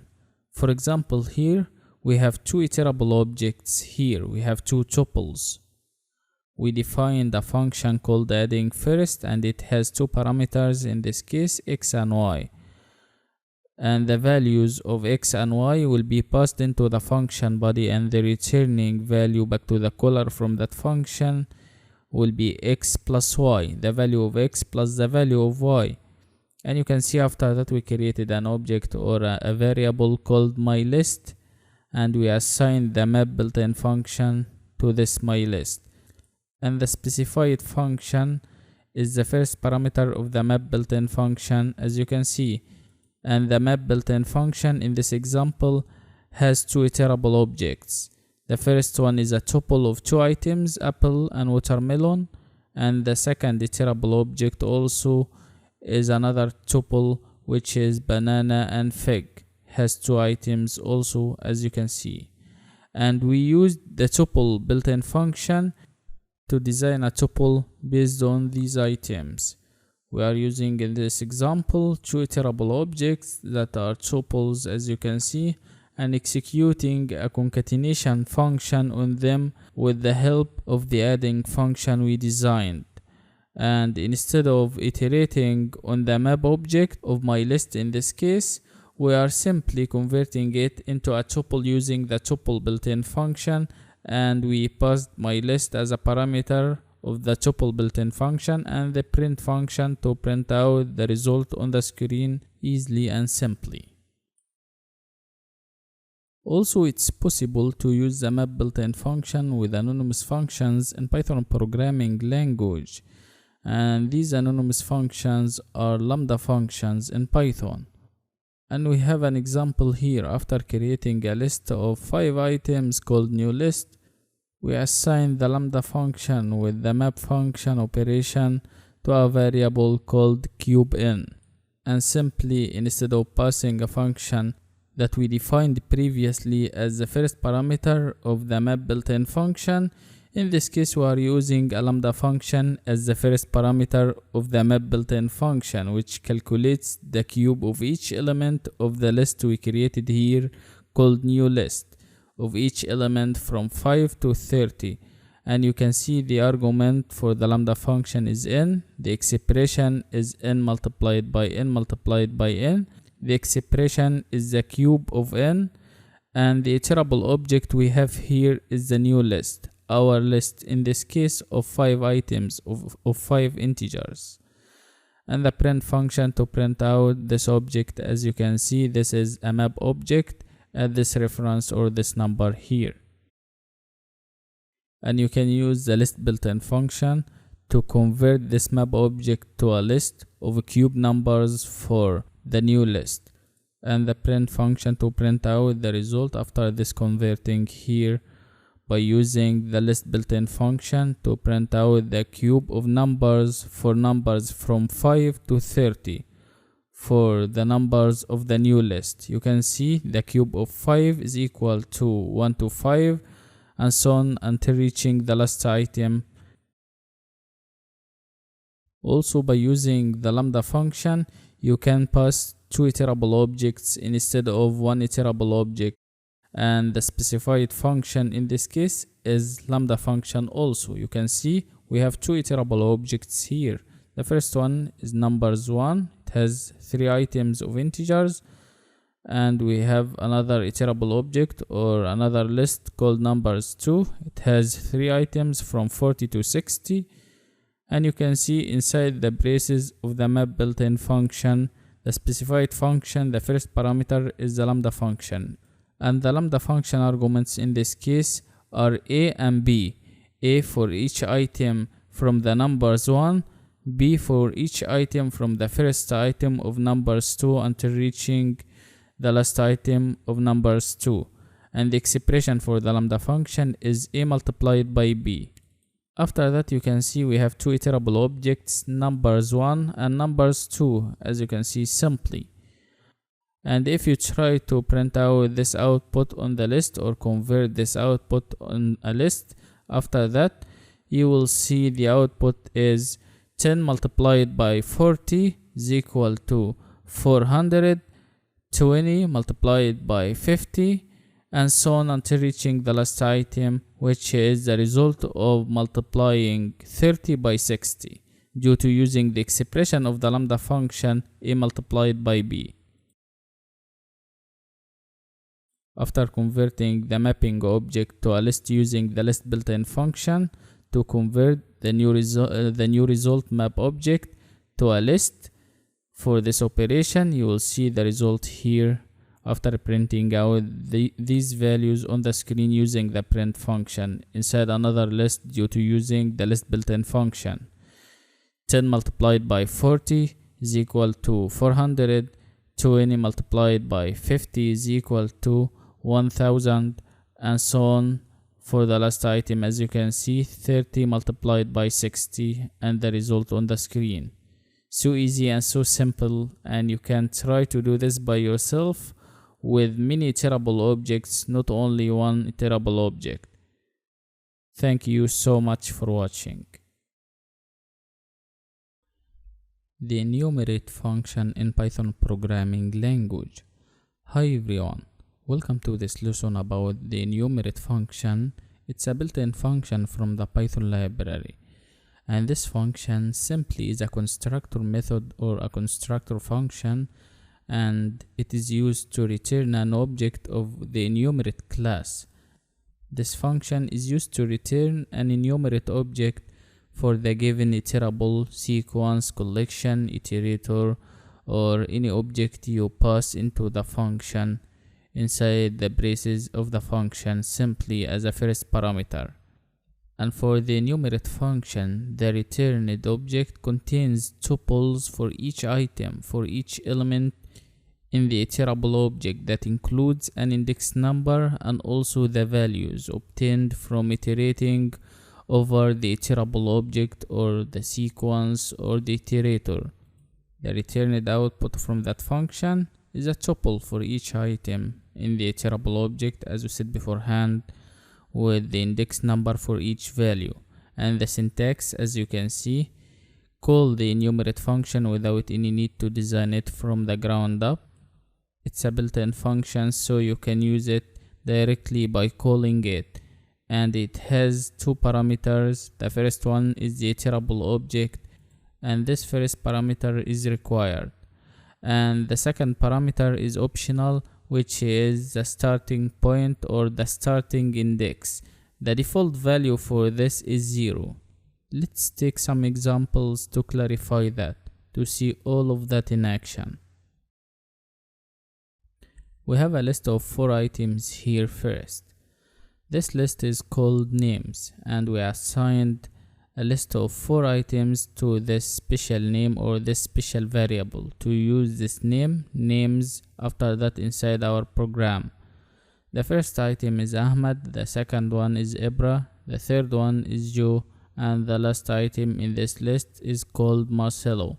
And all the items are surrounded by square brackets, as you can see. This is the list syntax in Python programming language. You can see we used the enumerate function after that. We used this built-in function by calling it only, and we assign this operation to another variable or another object. And this object or this variable is called newEnum or newEnumerate, and you can see the enumerate function has a parameter, and this parameter is the iterable object, which is our list of names, which is called names. So we inserted the name of this list inside the braces of that function. This is the argument for the enumerate function here. And if you try to print out the type for newEnum, you will get the class type for this enumerate value, which is class enumerate, as you can see simply the class keyword followed by the name of that class, which is enumerate in this case. And to get a list of tuples using the enumerate function, we need to convert this enumerate value to a list, exactly as in this example here. We created another list based on the newEnum refers to the enumerate function for the names list, and you can see in this case by building the new list using the list built-in function and printing out this new list using the print function. This is another built-in function to print out the values of the new list. You can see this list of tuples for each item in the iterable object we created previously called names. The index of Ahmad is 0, the index of Ibra is 1, the index of Joe is 2, and the index of Marcelo is equal to 3.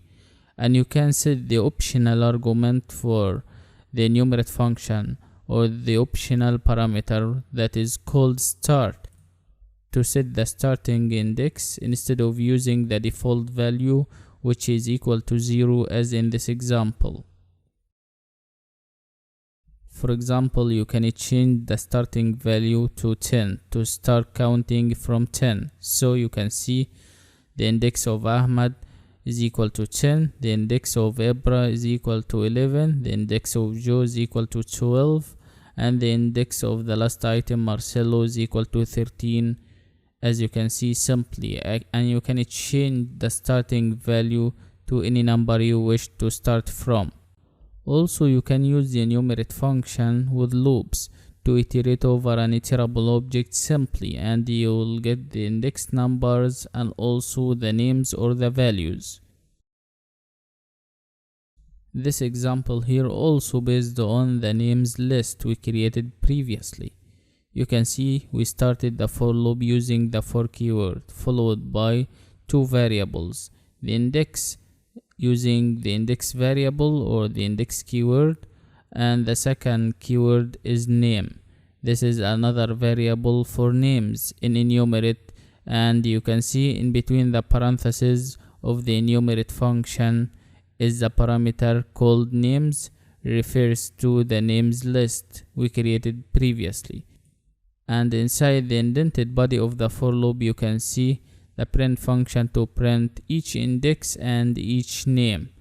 Index will represent each index from the first item to the last item of the names list, and name to represent each value for each item from the names list here in this loop. And you can see the output. The index number by default for Ahmed is 0, and the index number for Ibra by default is 1. For Joe is equal to 2. Marcelo is equal to 3. You can see the index number comes first, then the value of any item from the beginning to the end of this list. And if this list contains, for example, 10 items, 50 items, you will see the 50 items here starting from 0 until reaching 49, for example. And in this example we have 4 items in the names list, so the index numbers starting from 0 until reaching 3. The index number for the last item is equal to 3, as you can see. And the previous for loop calls a function called next function, and this is a built-in method also that removes and returns each element. You can see in this example here we used the next function by calling it after the name of the variable that contains or refers to the enumerate method, the variable name inside the braces of the print function, followed by the dot notation, followed by the next function. And you can see this operation or this next function returns the first value from the list with its index number inside a tuple. And you can use another next function to return the next value in the list called names with its index number also in another tuple, and so on for each item from the names list. Each item or each value with its index number first.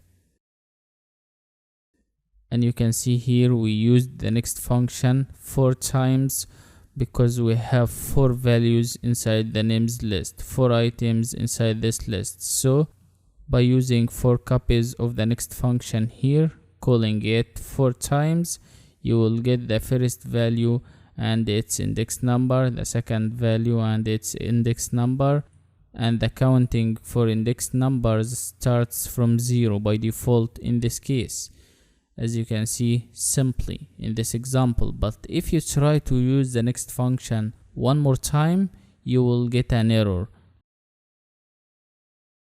Actually, this is an exception, and it is called the stop iteration exception here to stop our iterator, because this iterator or this iterable object contains only 4 items, so you can use the next function only 4 items due to the number of items for this iterable object. You cannot use the next function 5 times for 4 items like in this example here. Simply, if you try to use it again, you will get the stop iteration exception in the output. I hope that you enjoyed this lesson. Thank you so much for watching. The exec function in Python programming language. Hi everyone, welcome to this lesson. This lesson about the exec function or the execute function or the execute method in Python programming language. It's a built-in function or a built-in method, and this function is used to execute a block of code in Python programming language passed as a string data type or a code object. And this function or this method can take 3 parameters The first one is required, which is the object. This object is required, either a string data type or a block of code. And also the second one, globals, is optional. This is a dictionary containing global variables if you want to set it. And the last parameter for the exec function is called locals, and also it's optional. This is a dictionary also containing local variables, but it's optional. So the first one is required. You have to put a Python code as a string data type or a code object simply. Let's see all of that practically by taking real examples. We will use the exec function in Python programming language to execute Python codes simply.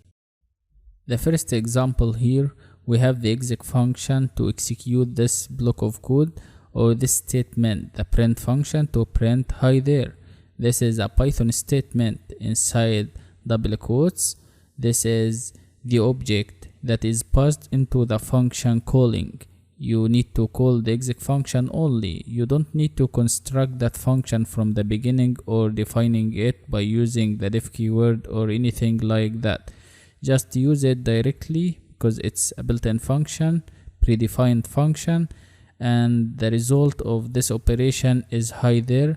This execute function executes our code, executes our statement, and the print function prints hi there on the screen. So easy and so simple, as you can see.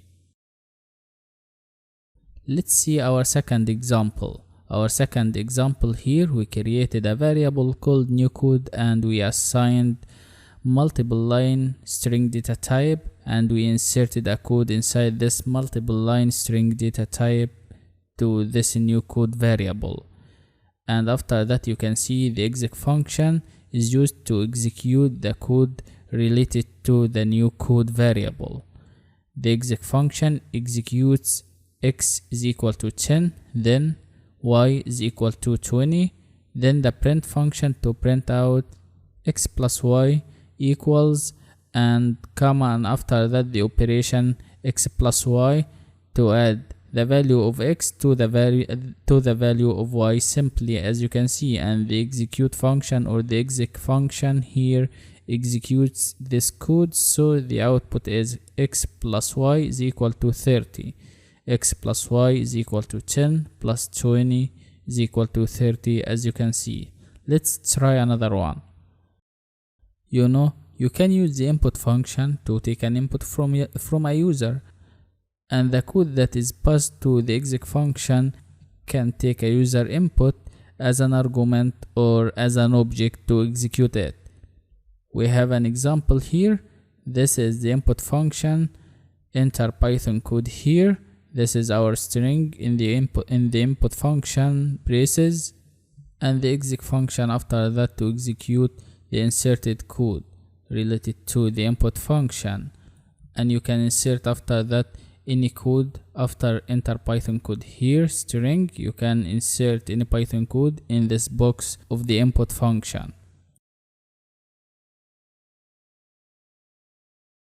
As you can see here, we insert a code inside this box, and this code is a list comprehension expression here. And this is to build a list based on a list of 3 items of integers here. Print I to the power of 2 for I in 10, 20, and 30. And you can see here, due to using I to the power of 2 to display the square of numbers 10, 20, and 30, the square of this list of each number in this sequence or this list, you can see the output 100, 400, and 900. 10 to the power of 2 is equal to 100, 20 to the power of 2 is equal to 400, 30 to the power of 2 is equal to 900. That's it. So easy and so simple. The exec function in this case used to execute this Python code simply, and we got this output like any Python code. Also, you can use the exec function to execute the built-in functions in Python programming language. For example, here the absolute function to get the absolute value, or the abs function. This is a built-in function. We pass this function as a parameter or as an argument inside the print function, as you can see inside the exec function, to get the absolute value for -10, which is equal to 10. So by seeing this example, the exec function can execute built-in functions in Python programming language. Let's try another one with the dir function. And you can see in this case the exec function for print and the dir function with an empty braces in between the parentheses or the braces of the print function, and this will give you all the functions that are available to the exec function when no module has been imported. Simply like in this example here, you can see all the functions that are available to the exec function or the exec method simply inside square brackets or inside a list. And if you imported built-in module like the math module in this case, then all the methods or functions of the math module will be available to use inside the braces of the exec function easily without any problems. You can see the first statement is from math import asterisk to import all the functions and constants from the math module. Then we assigned a Python code to the code variable we created here. X is equal to square root of 16 to get the square root using the square root function of 16, which is equal to 4, and the print function to print the value of x, which is equal to 4 in this case. And the exec function has two arguments in this case. The first argument is the code to execute it, and the second argument is the global dictionary, and it's possible to do that. And the output simply for this operation is equal to a floating point number 4.0 or 4, the square root of 16 simply. Try to get the square root of any number instead of 16. And for this example, if you try to set an empty dictionary as a global parameter for the exec function, which simply indicates that no global or imported modules functions are allowed, and so in this case the program will give you name error, name square root is not defined, because the square root function is from inside the math module. So try to set the value of the global parameter inside the dictionary, or you can leave out this parameter completely. You can remove this parameter and you can simply execute the code with the required parameter only, the object or the code block here, using the variable name as a parameter for the exec function, exactly as you can see, and you will get the output 4.0 or 4, the square root of 16. Thank you so much for watching. See you again next lesson. Args and quarks in Python programming language. Hi everyone, welcome to this lesson.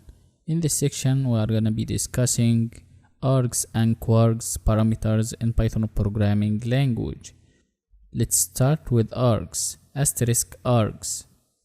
The asterisk args method is used to represent a varied number of arguments. If you are unsure how many items you want to pass into the function body, you can use asterisk args in that case, because the asterisk args lets you pass arguments to a function body when you are unsure how many arguments or parameters you want to pass. You can pass 2 parameters, 3 parameters, 4 parameters into the function body without any problems.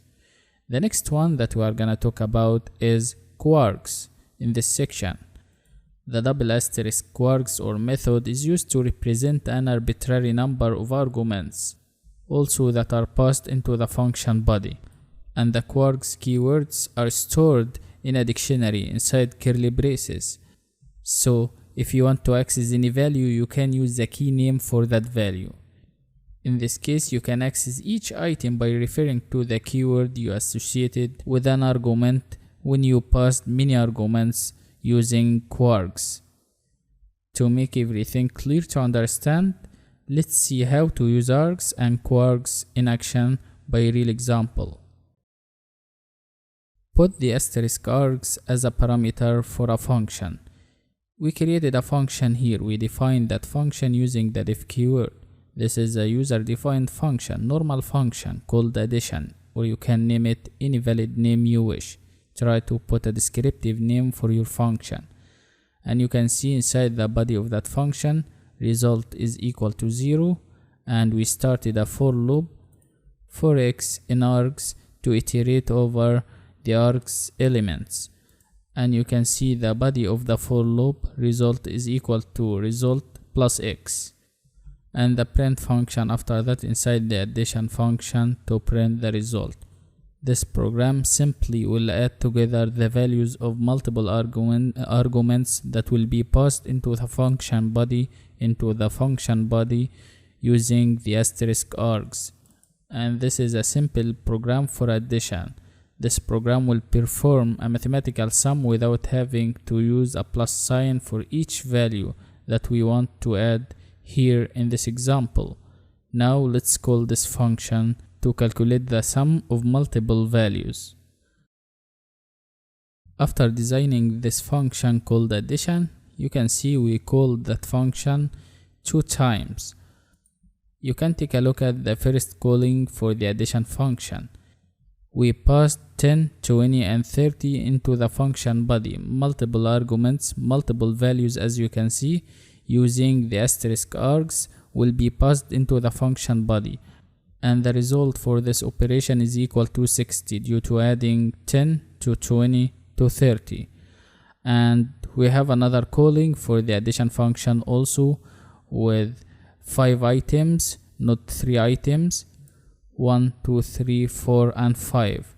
All that inside the braces of the calling of the addition function, and the result in this case is equal to 15. You can see that, and you can use as many parameters or as many values as you wish, not only 5. This is due to using the asterisk args to pass many values into the function body. The asterisk args is used to represent this variable number of values of arguments, and we declare the variable inside this function. You can see this variable is called result, and we set the value of this variable to 0. Initially this variable is set to 0, and we use the for loop after that to go through every argument or every value in the args keyword, and we added each value or each number to our result in this case. And you can see the output for the first calling and the output for the second calling. Try to insert another calling for this function with many values, not only 5, and see the result. Thank you so much for watching. Hello everyone, welcome to the practical lesson about quarks in Python programming language to represent an arbitrary number of arguments. So let's explore how to use the double asterisk quarks in Python programming language.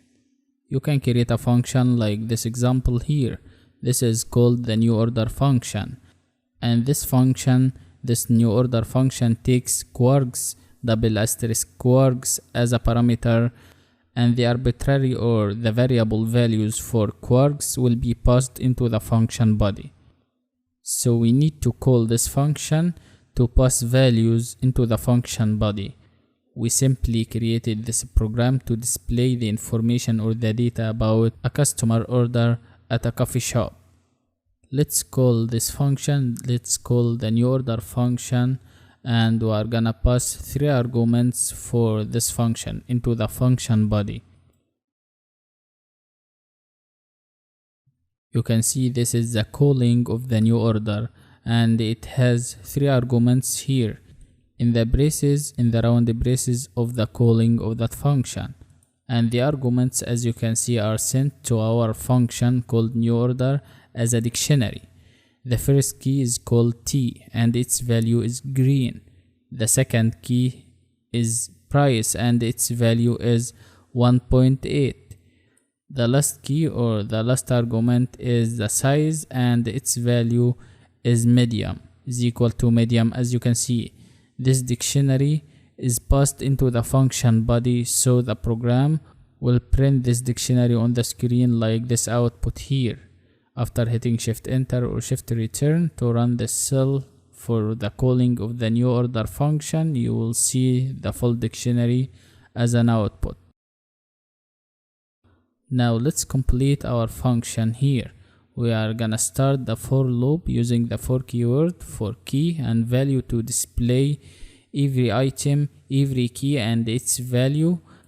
And you can see inside the print function we used the format method. This built-in function is used to format a string, and the first key will be placed in the first placeholder, the first empty curly braces, then is equal to, then the second placeholder for value.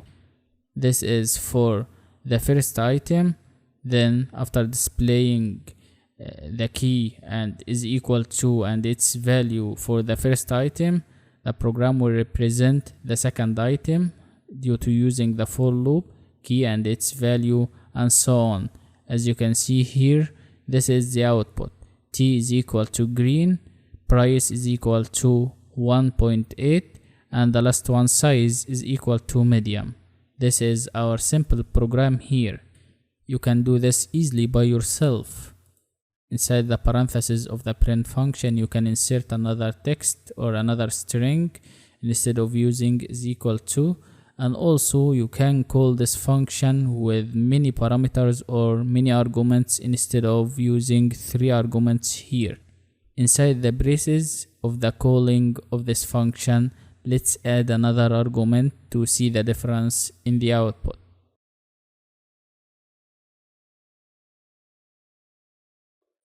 You can see after size is equal to medium, we added another argument. This argument is sugar, and its value in this case is a Boolean value, true.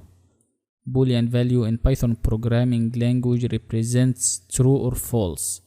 And this dictionary now has 4 items, not only 3 items. And by hitting shift enter after that or shift return or running this cell, you will see the difference here in the output. You will see sugar is equal to true is added. This argument is passed into the function body after the first 3 arguments, so the key sugar is placed in the position of the first empty curly braces, then the text is equal to, then its value true. And you can notice that in the output here, sugar is equal to true after size is equal to medium. And you can add as many parameters or as many arguments as you wish inside this dictionary or any dictionary you created, or you can call this function many times with different values. And remember that the quarks keywords in Python programming language are stored in a dictionary like in this example here, and you can access each item from this dictionary by referring to the keyword or the key name for that value, simply like this example here. Thank you so much for watching. See you again next lesson. Iterators in Python programming language. Hi everyone, welcome to this lesson. In this section we are going to be discussing iterators in Python programming language. What is the definition of an iterator? The simplest definition of an iterator is an iterator in Python programming language is a simple object that contains a countable or a sequence number of values. Iterators are collections that can be iterated upon. That's it simply. The iterator is an object which implements 2 methods, the iter method or the iter method and the next method.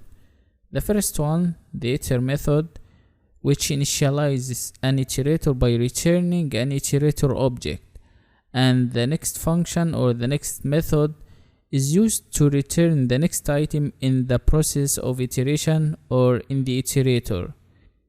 The iter method is used to get an iterator, and the next method is used to return the next item in the iterator. And another concept we have in this section is the stop iteration exception. Simply, we use this stop iteration to stop any iteration or any iterator by raising it. By raising the stop iteration exception, you can stop any iteration process. Let's explore all of that in action. First of all, we are gonna be creating our first iterator, and we implement the iter method here.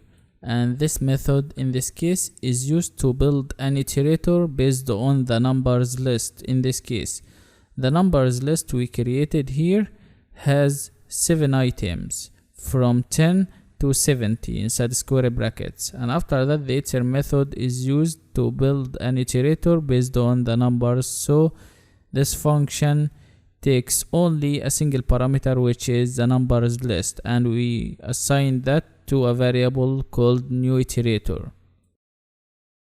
This iterator is made by the iter method, and you can use the next function or the next method to get each element from this sequence or this iterator. You can see by using the next function and the new iterator object or the new iterator variable as a parameter for the next method, you will get the first item. And you can do the same thing for the second item. If you use another next function after that, you will get the second item. The third one, you will get the third item in the sequence or in this iterator based on this list called numbers. So let's call the next function many times. After the first next function, we used the next function again 6 times in addition to the last one. And you can see the second item, the third item, the fourth item, until reaching the last item, which is equal to 70. But if you try to use the next function one more time, you will get the stop iteration exception, because our list or our iterator has only 7 items. So you can use the next function 7 times, not 8 times. If you try to use it 8 times or many times instead of 7 times, you will get the stop iteration exception to stop this process. String data type is collection of characters or sequence of characters. So you can build an iterator based on a string data type. Like in this example here, we have a string data type. This string data type is iterator tutorial in Python, and we assign that string data type to a variable called sequence or sec. After that, we build an iterator based on the sequence using the iter method or the iter method or the iter function, and it has a single parameter, which is the sequence or the string data type. The variable belongs to this string, and after that you can use the next function many times. You can use the next function to get the elements or to get the characters in this sequence. And if you try to use the next function more than the number of characters of the sequence, you will get stop iteration after that. And for this string data type, to display the characters one by one from the first character of the string data type of this iterator, based on the string data type iterator tutorial in Python, the next function 8 times here, and the print function to print out the result on the screen. And you can see due to using the next function 8 times, the first 8 characters from inside the string are shown here. Also, you can use the functional programming to build an iterator. You can create a function similar to the for loop instead of using the for loop, which will iterate through each element or every element of the sequence or the collection. Exactly as you can see here, we defined a function called new iterator, and we assigned the iter function to a variable called myIterable to build an iterator based on the value that will be passed into the function body based on the value of n. And when we call this function, the value of n will be a list, will be any sequence of characters or numbers, and this sequence will be passed into the position of the parentheses or the braces of the iter function, so the program will generate an iterator based on the sequence. And after that we used the try and except block. You can see while true try, the program will use the next function for my iterable to display the items one by one instead of using the for loop, and the except block for the stop iteration after that, and the program will break. By using this, the program will give you an infinite loop which will break at the end of the iteration or at the end of the iterator in this case. Now let's call this function called new iterator with different values for n with different sequences. You can see the first sequence is a list of 4 items, and you can see by using this function, by calling it, this list will be passed into the function body, and the iter function will build an iterator based on this list, and you can see the output. And the same thing for the tuple in the next calling for the new iterator function. You can see the tuple will be passed into the function body, and the program will build an iterator based on this sequence or this tuple, and will display it one by one until reaching the last item, and the program will stop at the end of the iteration process in this case.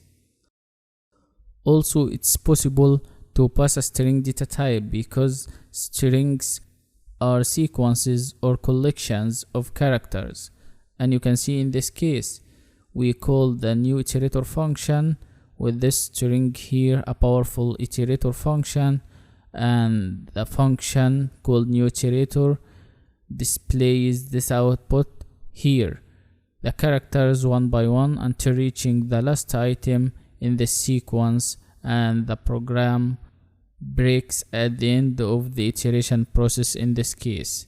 So easy and so simple, as you can see. That's all about built-in iterators in Python programming language. You can use the object-oriented concepts to create your own iterator also. Let's see that. Let's see how to design an iterator from the ground up. Building our custom iterator using the object-oriented concepts. As you can see, we created a class using the class keyword, followed by the name of this class, which is incrementing. After that, we define the iter function using the def keyword, and after the iter function, we declared or we defined the next function. The iter function will initialize the iteration and will build an iterator based on a sequence, and the next function or the next method is used to produce the next element or produce the next item in the sequence or in the iterator. And for the iter function here, it has the self parameter to access the attributes when creating objects based on that class. Self.count is equal to 0, and the returning value back to the caller from that function is the self parameter or the self value. And after that, for the next function, x is equal to self.count. Self.count is equal to self.count plus 1. This incrementation is so important to display or to produce the next element in the sequence, and the returning value back to the caller is x in this case from that function. Now you can create as many objects as you wish based on that class, and you can use the iter function, the built-in function called iter function, based on that class here, based on that custom iterator we created previously. Exactly as you can see, we created an object called new object, and we assigned the class called incrementing to this special variable or to this object, and after that we created another variable and we assigned the iter function with the new object as a parameter for that function to the variable called new iter. And for the iter function, you will see the count in this case will start from 0. So if you try to use the next function many times, the program will increment the value of count.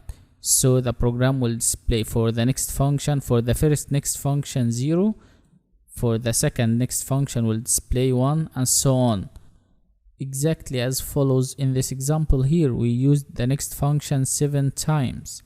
The first next function displays 0. The second next function will display the next value, which is 1, due to incrementing the count by 1.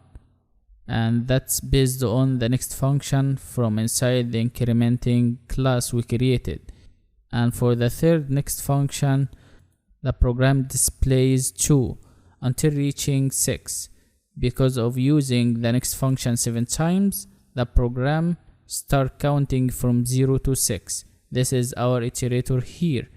And if you try to use the next function, in this case 100 times, you will get the items, or you will get numbers from 0 to 99. Because there is no limit here, no limits for this program. There is no stop iteration in the next function. You have to put the stop iteration. And if you try to use, for example, the for loop, you will get an infinite loop. There is no stop iteration. Let's see the for loop. Let's see the infinite loop by using the for loop. You can see by using the for loop for num in incrementing, and the print function to print the value of num one by one from the beginning of the sequence from 0, and there is no limits, no stop iteration limit. You will get an infinite loop. Simply, as you can see, you must put stop iteration inside the class, inside the next function or the next method in the class called incrementing. Let's do that. Inside the next method in the incrementing class, you can see we set the conditional if statement with the else statement also to set this condition to make decision. In this case, if self.count is smaller than or equal to 15, x is equal to self.count is equal to self.count plus 1, and the returning value is x. And the else statement to display or to raise the stop iteration exception if the previous condition for the conditional if statement is false. So in this case, the program will raise the stop iteration exception in the output simply. Our limit or our range in this case is from 0 to 15 due to using the test expression for the conditional if statement inside the next method for that class here. And after that, you can use the next function many times to see this, or you can use the for loop. You can use the for loop to iterate over this iterator or this iteration process to see the ranges. Exactly as you can see for num in incrementing, the for keyword followed by the variable name. You can name it any name you wish instead of num. The in keyword incrementing that class, and the print function to print the variable num to display the first element, then the second element until reaching the last element, which is 15, as you can see, due to using the test expression or the condition inside the conditional if statement inside the next function in our class. You can set another condition and try to do this by yourself with different values. Thank you so much for watching. See you again next lesson. Generators in Python programming language. Hi everyone, welcome to this lesson. In this lesson, we are gonna discuss generators in Python programming language. What is the generator function? Simply, the generator function allows you to declare a function that behaves like an iterator. And simply, it can be used in a for loop. That's it simply. In other words, Python programming language provides a generator function to create your own iterator function, to build your own iterator. So a generator is a special type of function, and you can use this function to return many values. The generator function doesn't return a single value, not only a single value, instead it can return iterator object with a collection of values. That's it, simply by using the yield statement.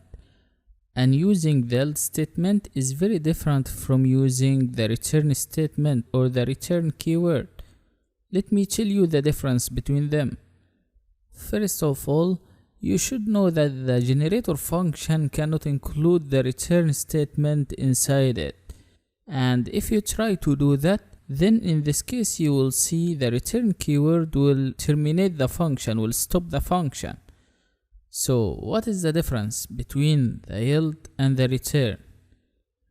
Simply the difference between the yield statement and the return statement is that the yield statement or the yield keyword returns a value and pauses the execution while maintaining the internal states, whereas the return statement or the return keyword is used to return a value and terminates the execution of the function. So the program will terminate and will stop the function immediately. So you cannot use the return statement or the return keyword. For the generator function, you must use the yield statement or the yield keyword in this case. That's it simply, and I'll show you that practically in action. Let's go ahead to see all of that practically. In this section, our first example is creating the new generator function. You can see this is a normal function, but by using the yield statement, 3 yield statements inside that function here, instead of using the return statement or the return keyword. We define that function using the def keyword, followed by the name of that function. And you can give this function any name you wish, instead of using the new generator name here.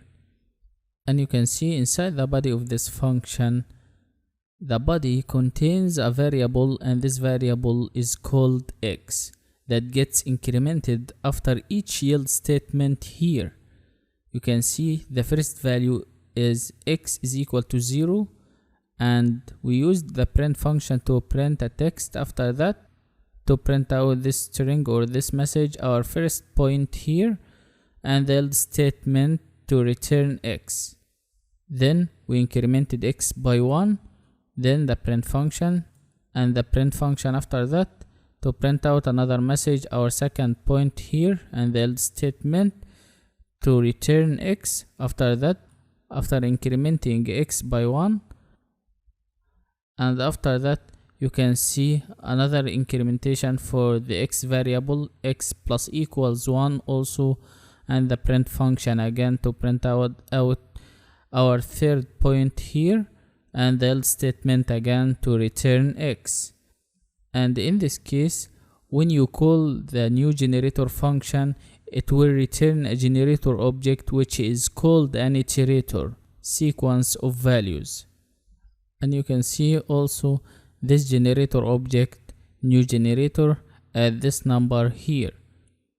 We created an object called newOb, and we called the new generator function, and we assign this calling to the newOb object or variable. And if you try to print out newOb, you will get this result. Now to start its execution, we need to use the next method or the next function. It's a built-in function, and in this case the next function will take this object called newOb as an argument. The first next function will display the first value, the second next function will display the second value, and the third next function will display the third value. Let me show you that. The print function 3 times with that formatted string to print out the value of x is, and placeholder for the next function for the newOb 3 times. The function runs until it counters a yield statement inside the new generator function, and after that the function returns the next value in the iterator and hands over the transfer to the caller, but its state is maintained, not terminated. And when we call the next function or the next method like that again, after the first one, the function begins its execution after the last encountered for the else statement. So the program will give you our first point here, then the value of x is 0, and the program will be paused and maintained in this point. And for the next statement, for the second next statement, the program will continue with the next else statement. Then it will display our second point here. Then the value of x is 1 in this case due to incrementation by 1. And so on for the last point. The value of x is 2 due to also the incrementation. This is after pausing and maintaining due to using the last yield statement. This is the main advantage of using the else statement here inside the generator function. And if you try to call the next function one more time, you will get the stop iteration exception, because we have 3 else statements, 3 returning values from that function. The generator function doesn't contain any more lines, so the program will give you the stop iteration exception like that if you try to use print the value of x is and the next statement for that object again. And instead of calling the next statement many times, for each returning value you can use the for loop to iterate over the sequence or this iterable object or this generator easily. You can do that by using the for loop. Let's see that. By using the for loop, using the for keyword followed by a variable that will represent each item in the sequence, I will represent the first item, then the second item after displaying the last item, and so on until reaching the last item in the sequence, and followed by new ob, the name of our object that we assigned the calling of the generator function to it, and the print function to print out this formatted string, the value of x is, and the placeholder for the variable called I. And you can name it any name instead of I, but try to put the name after the for loop, and inside also the curly braces inside the formatted string in the print function braces. And you can see this output for this operation here. By using this short way, using the for loop, it will prevent and eliminate the chances of raising stop iteration exception or any error. As you can see, there is no stop iteration exception in the output after that. The output simply is our first point here, then the value of x is 0, then our second point here, then the value of x is 1 due to incrementing x by 1, then our third point here, and the last one the value of x is 2 due to using or due to incrementing x by 1 again. Now it's time to talk about the generator expressions in Python programming language. This is a very short and concise way to create an iterator based on a single line of code, using a single line of code by using this technique for generator expressions. Let's see this in action. We will start by 2 examples, an example for list comprehension and another example for generator expression to see the difference between them. The 2 ways are concise, short, and very powerful.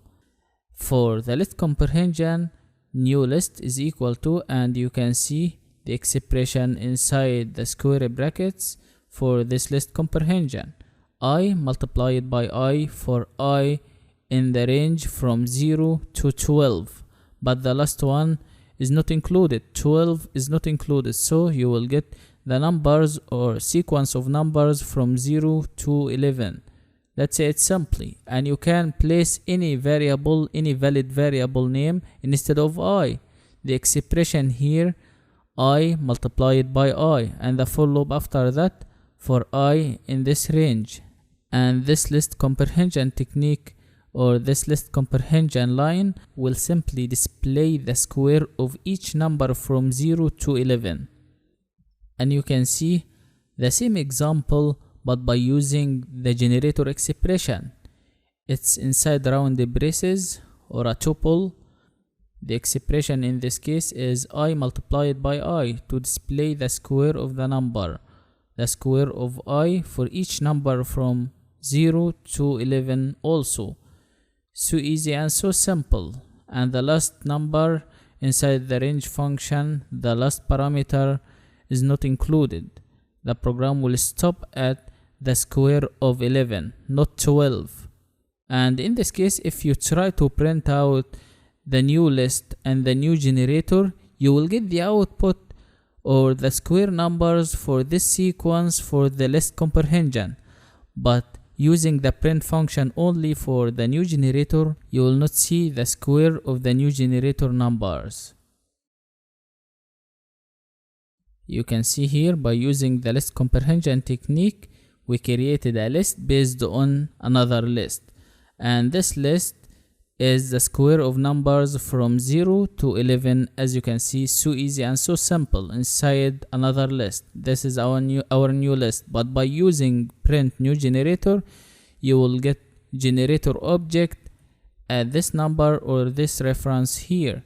You should use the for loop to iterate over this generator to display the square of numbers from 0 to 11 for this new generator by using the generator expression this concise way. Let's simply do that by using the for loop. By creating that for loop for num in the new generator, and inside the body of the for loop, inside the indented body, you will see print num, and you can name this num variable any name you wish instead of using num. You can name it var item or any valid name you wish instead of that, and you can see the output here, the same previous output one by one, as you can see, due to using the for loop. And the print function will print the first square number for 0 is 0, then the square of 1 is equal to 1, the square of 2 is equal to 4, and the last number is the square of 11. That's it, so easy and so simple. You can try this by yourself. You can change the generator expression to any operation instead of that by using this single line of code only. Thank you so much for watching. See you again next lesson. Meta classes in Python programming language. Hi everyone, welcome to this lesson. In Python programming language, meta class is a class that instantiates another class. You can say that a class is an object of another class, and this other class is called a meta class. This is the simplest definition for meta classes in Python programming language. And meta classes are used to define the behavior of class objects when you create objects based on a class in Python programming language. And in this section, I will show you how to use a built-in meta class called type, and after that I will show you also how to create and build your meta class from the ground up. Any class we want to create in Python programming language is an instance of class called type, and this class called type is a meta class, is a built-in meta class. So every class of Python programming language belongs to this built-in meta class called type. Now let's see all of that in action to clarify every concept. The first step, creating our class using the class keyword first, and this class is called new sample. This is a normal class, and the pass statement or the pass keyword inside the body of this class to pass this empty class without getting any error. And you can name it any name you wish. Follow the rules for naming variables or naming classes in Python programming language to give a meaningful name for the class. And the next step is creating an object based on that class. You can create as many objects as you wish based on a class in Python programming language. Our object here is called new obj. You can name it also any valid name you wish, and the value for this object or the value for this variable is new sample, the name of the class. And don't forget to put the empty braces, or the empty rounded braces refers to that class, and the print function to print the type of new object. And you can see class min.newSample. Now what is the meaning of this output? Simply, this output means this object called new obj is an object of that class called newSample. The class keyword followed by main, the main function, followed by the name of the class. And if you try to use the type function for the name of the class directly, you will get the class type exactly as you can see, using the print function to print out the result for this operation. For using the type built-in function or the type class for the new sample class, you will get class type. And the meaning of that is the new sample class is an object of the class called type. The new sample class is an instance of the class type. So this type class is a meta class. And as we said beforehand, simply every class you create in Python programming language belongs to the built-in meta class called type. Like this example here, our class called newSample belongs to the type meta class. And you can use this type meta class to create a single class in a single line of code. Only a single line. You can create your class with any name using the type meta class simply, exactly as in this example here. You can see player is equal to the type function, and inside the parentheses or the braces of the type class you can see, and also the inherited classes should be provided in the second argument, as in this example for team. When creating a class like that, this is called the player class and the inherited class is called team. This is a single line of code to create a class based on the meta class, based on the built-in meta class called type. Any class in Python is an object of the type built-in meta class. And if you want to add attributes and methods for the class in Python programming language, but by using the same previous method or the same previous way, by using the type meta class, and simply they should be provided in the third argument for the type built-in function or the type class. That's it simply. You can take a look at here. This is a normal class. We define the init function inside this class, the init method, and you can see the parameters here. And also by using the type built-in meta class, you can add those attributes and methods exactly as follows without any problems. Define the init function first using the def keyword and the init function, and this function has three parameters: the self parameter to access the attributes from inside the class while creating objects, and the second one is name, and the third one is role. Self.name is equal to name, self.role is equal to role, and inside the init function we inserted the number attribute or the number variable using self.name is equal to 7. This is the value for number. And you can see we used the type class to create a class called the player, and to insert the previous method with attributes inside this class. You can see the third argument here for the type built-in function or the type class. The third parameter is the init function, and the key is the init function with double underscore, and its value is the init function we created. After that, if you type player, you will see main.player. This is our class. Also, you can create an object or as many objects as you wish based on the player class we created here. And we created an object called newObj is equal to the calling of the class we created using the meta class called type. And the first parameter, the value of name is Ahmad, and the value of role is equal to 7 in this case. And you can create as many objects as you wish. This is like any normal class you created using the class keyword. This is so easy and so simple. This class called the player is an object of the type meta class. So easy as you can see, and by using the print function, the name of the object followed by the dot notation followed by class using double underscore, you can see class main and the name of the class. The name of the class is player. This player is created by using the type meta class.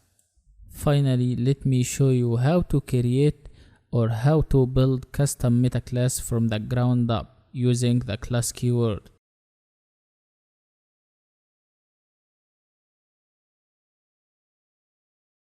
You can see we build the new meta class using the class keyword, and its name is new meta and its parameter is the type meta class in this case. And inside this new meta class using underscores is equal to the type meta class here. And after that, we created another one called new demo, and inside the body of this class you can see meta class is equal to new meta, the previous class we created. The purpose of creating our new meta class here is to define the behavior of any class, and in this case we want to define the behavior of the new demo class. So our meta class is called new meta, and this class must inherit the default meta class type as a parameter inside the parentheses of this new meta class, exactly as you can see. This is the main meta class. And after that, after creating the two classes, we created an object called newObj is equal to the new demo class. And if you try to print newObj.meta class, you will get class main, and the main meta class is new meta here. And the print function to print new meta.meta class, the main meta class for this new meta is the type meta class. This is so easy and so simple as you can see. And also it's possible to add methods and behaviors or attributes inside the new meta class if you wish. This is the general concept about creating and building meta class from the ground up by using the type built-in meta class from the ground up. I hope that you enjoyed this lesson. Thank you so much for watching. Hi everyone, welcome to this lesson. Decorators in Python programming language. What is the meaning of a decorator? A decorator in Python programming language simply is a design pattern that allows any user to add new functionality to an existing object like functions, or you can modify the behavior of our functions or classes. By using decorators in Python programming language, you can wrap another function to extend the behavior of the wrapped function without permanently modifying it. That's it simply. And for this reason, to decorate a function in Python programming language, just before the definition or the declaration of a function you want to decorate, insert this syntax, the @ symbol followed by the decorator function, and after that you can declare a function you want to decorate by using this decorator function.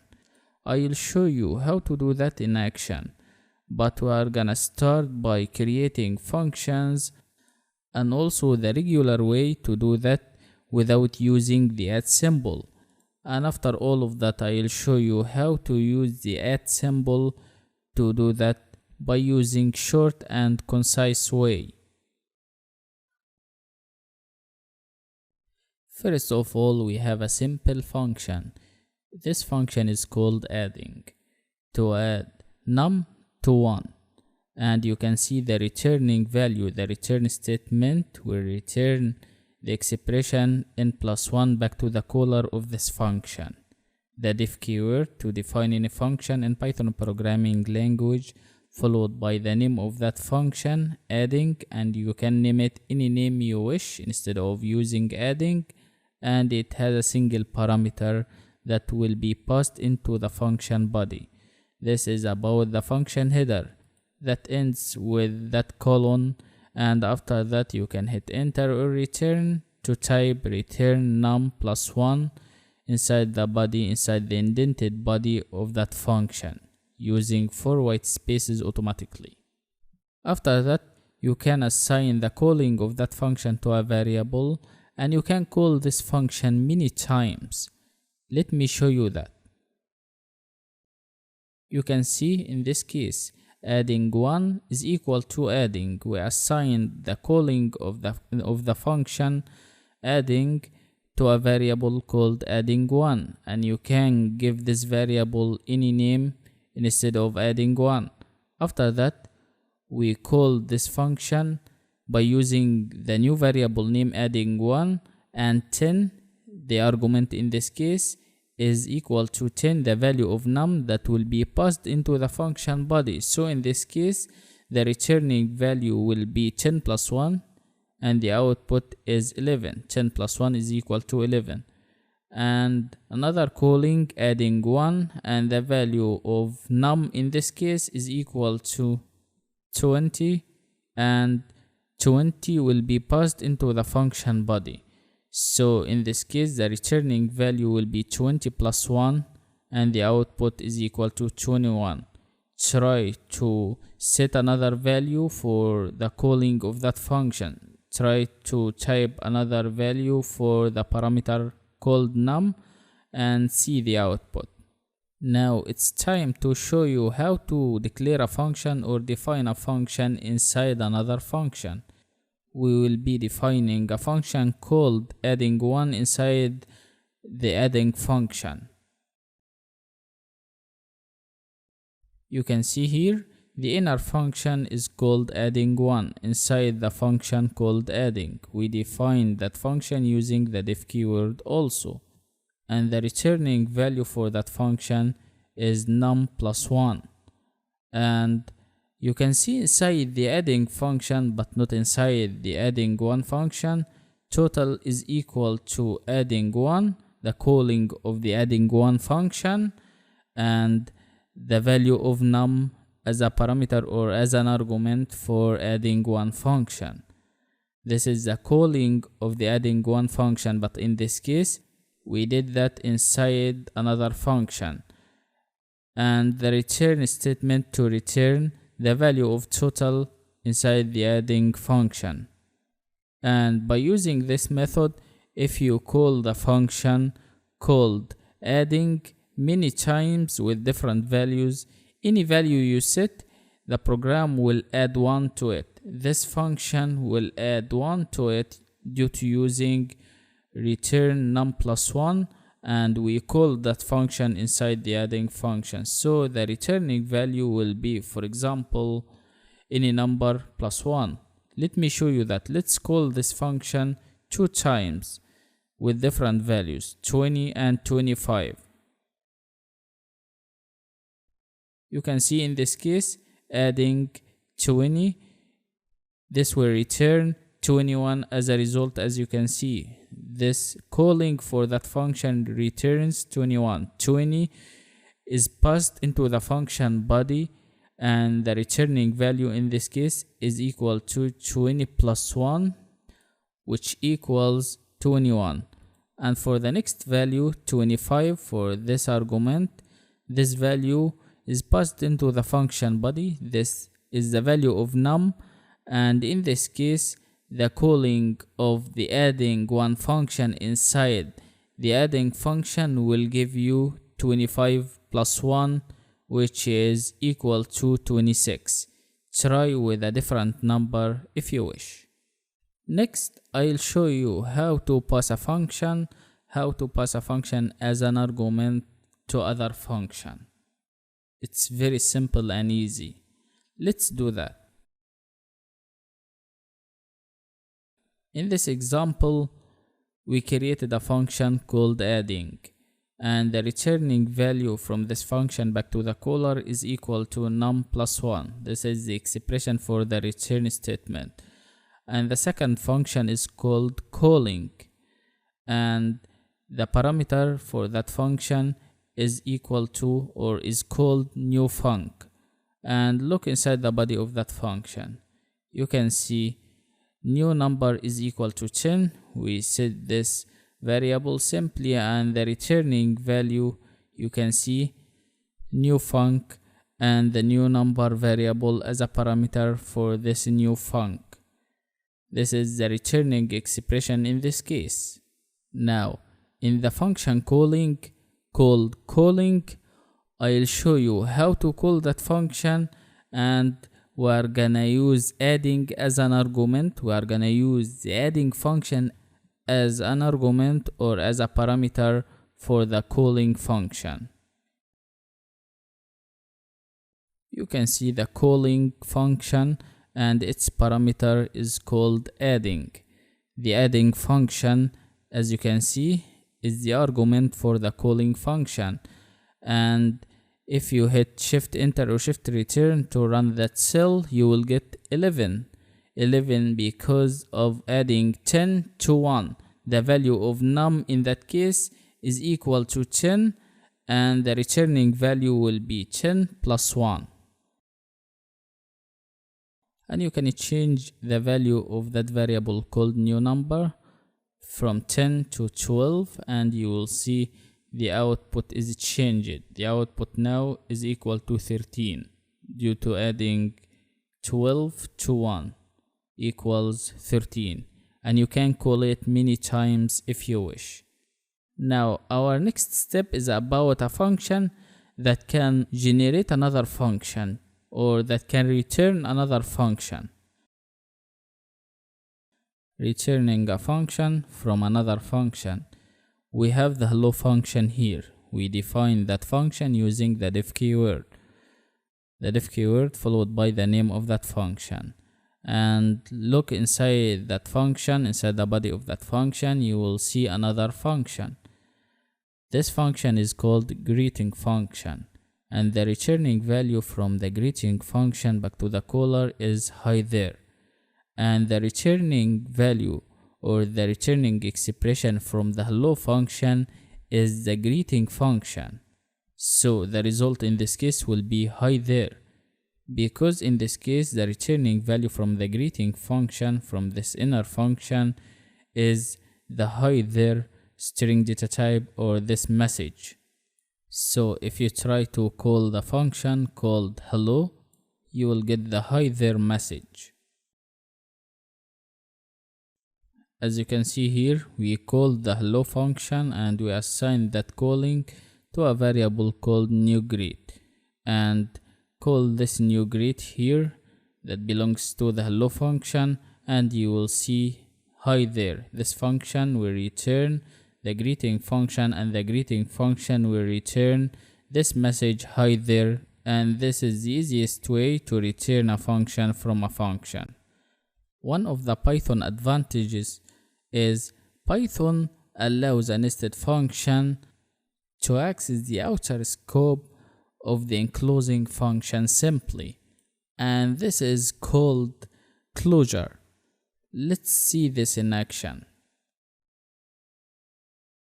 In this example here, we created a function called newMessage, and it has a single parameter called text, and inside that function called newMessage we have a string data type outer message followed by the definition of another function.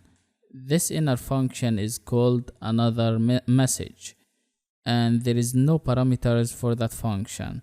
And inside the another message function, we have a string data type, our nested message, followed by the print function to print the text that will be passed into the function body from the new message function to another message function. And by calling that function called another message function, you will see this nested function will access the outer scope of that enclosing function called new message. So you will see the text on the screen.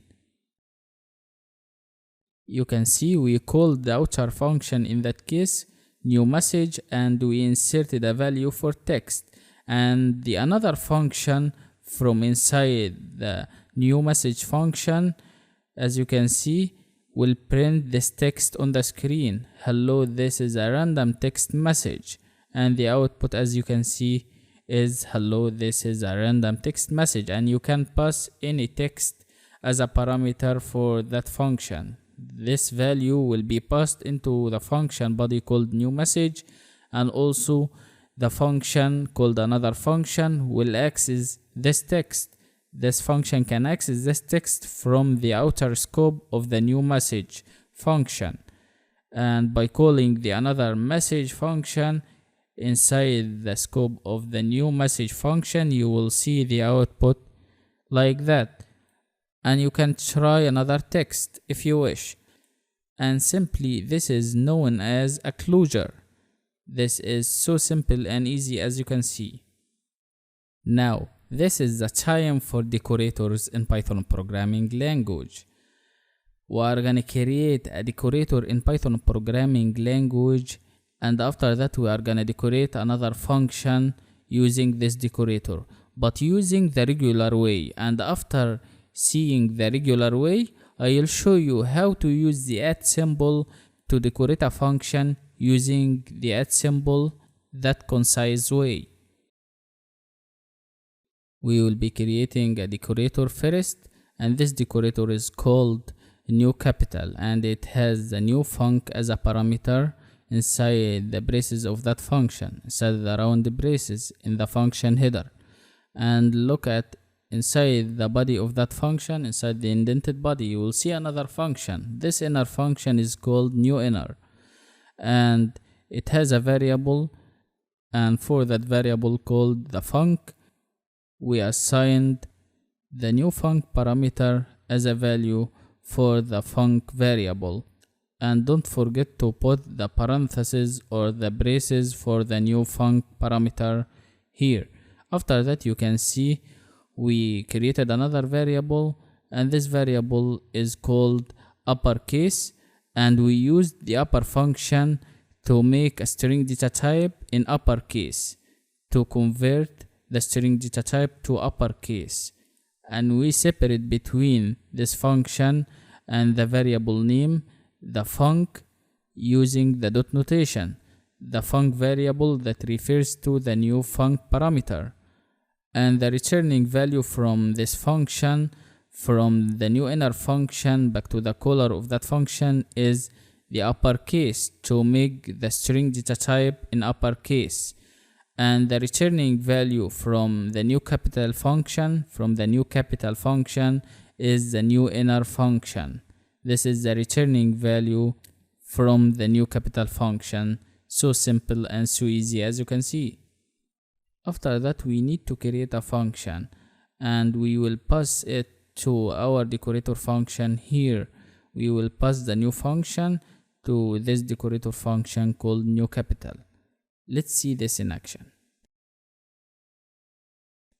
As you can see, we want to decorate this function called greeting. We define that function, and the returning value from that function back to the caller is hi Python programming.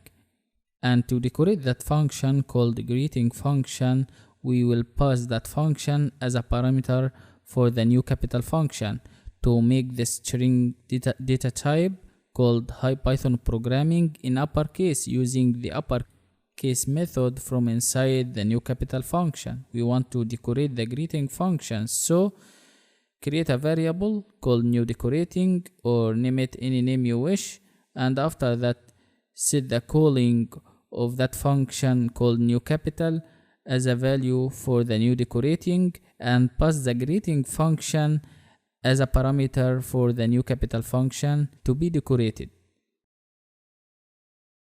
After that, if you call the new capital function by using the variable name called new decorating, you will see Hi Python programming in uppercase. As you can see, so easy and so simple. The greeting function is decorated simply using this way. You know, there is a concise or a very short way to do that by using the @ symbol instead of using this way. To decorate the greeting function by using the capital function, the new capital function, you can use the @ symbol like that, followed by the name of the function, the decorator, and after that you can define the greeting function like in this example here, and after creating the greeting function with the returning value Hi Python programming, call the function called greeting only, and you will see the greeting function is decorated using this way. So easy and so simple, and you can decorate that function using many functions, using many decorators instead of using single decorator like in this example here. You can see the same previous output Hi Python programming in the uppercase. So easy and so simple. Create the decorator, then you can decorate another function using the @ symbol followed by the name of the decorator function, and the function that we want to decorate, put it after the @ symbol for the decorator function like the greeting function in that case. Thanks a lot for watching. I hope that you enjoyed this lesson. See you again next lesson. List comprehensions in Python programming language. Hi everyone, welcome to this lesson. In this lesson we are gonna be discussing list comprehension in Python programming language. What is the list comprehension? List comprehension is a very short way to create a list based on another list or a list you created previously. So if you want to create a list, if you want to create a new list based on the values of an existing list you created previously, you can use the list comprehension method. List comprehensions are efficient, easy to follow, easy to understand, and very simple. It's a concise way. It will save your time. Let me show you that in the next example. Let me show you how to write your code using the regular way and also using the list comprehension way instead of using the regular way, the long regular way. Let's see that. You can see we have a simple example here using the regular way. We created a list called fruits list and follow the rules for naming variables to create a list in Python programming language. And this list has 4 items, as you can see: fig, banana, kiwi, and cherry, all that inside square brackets. This is the main syntax for a list in Python programming language. After that we created another list, an empty list called my list, and we assigned this empty list using square brackets to my list variable to use the name of this variable as a name for this an empty list. After that we created a for loop to iterate over this sequence. For item in fruits list, the item variable will represent each item, will represent the first item inside the fruits list. Then after displaying and representing the first item called fig from the fruits list, item will represent the second item until reaching the last item, which is called cherry. But we have a condition here inside the for loop block, inside the indented body for the for loop, using the conditional if statement. If I in item, the program will append this item that has I inside it to my list, to the new list called my list. to this an empty list. So fig has I and kiwi also has I, as you can see. So once printing this my list, after that using the print statement, the print function, you can call it to print out this data on the screen, to print out fig, then kiwi, as you can see inside my list, inside this empty list. So this list called my list has 2 items. Also you can change I for anything else, for example E, the item that has E inside it, which is cherry only, that has E inside it, inside this list called fruits list. This is by using the regular way. Now let me show you how to create my list, how to create this new list based on the fruits list using the list comprehension. It's very short and concise. It will save your time. Let me show you that. We are gonna start by using the fruits list, by creating the fruits list to create the new list called my list based on this list using the list comprehension expression. List comprehension consists of brackets containing the expression, square brackets, and inside these square brackets you will see the expression.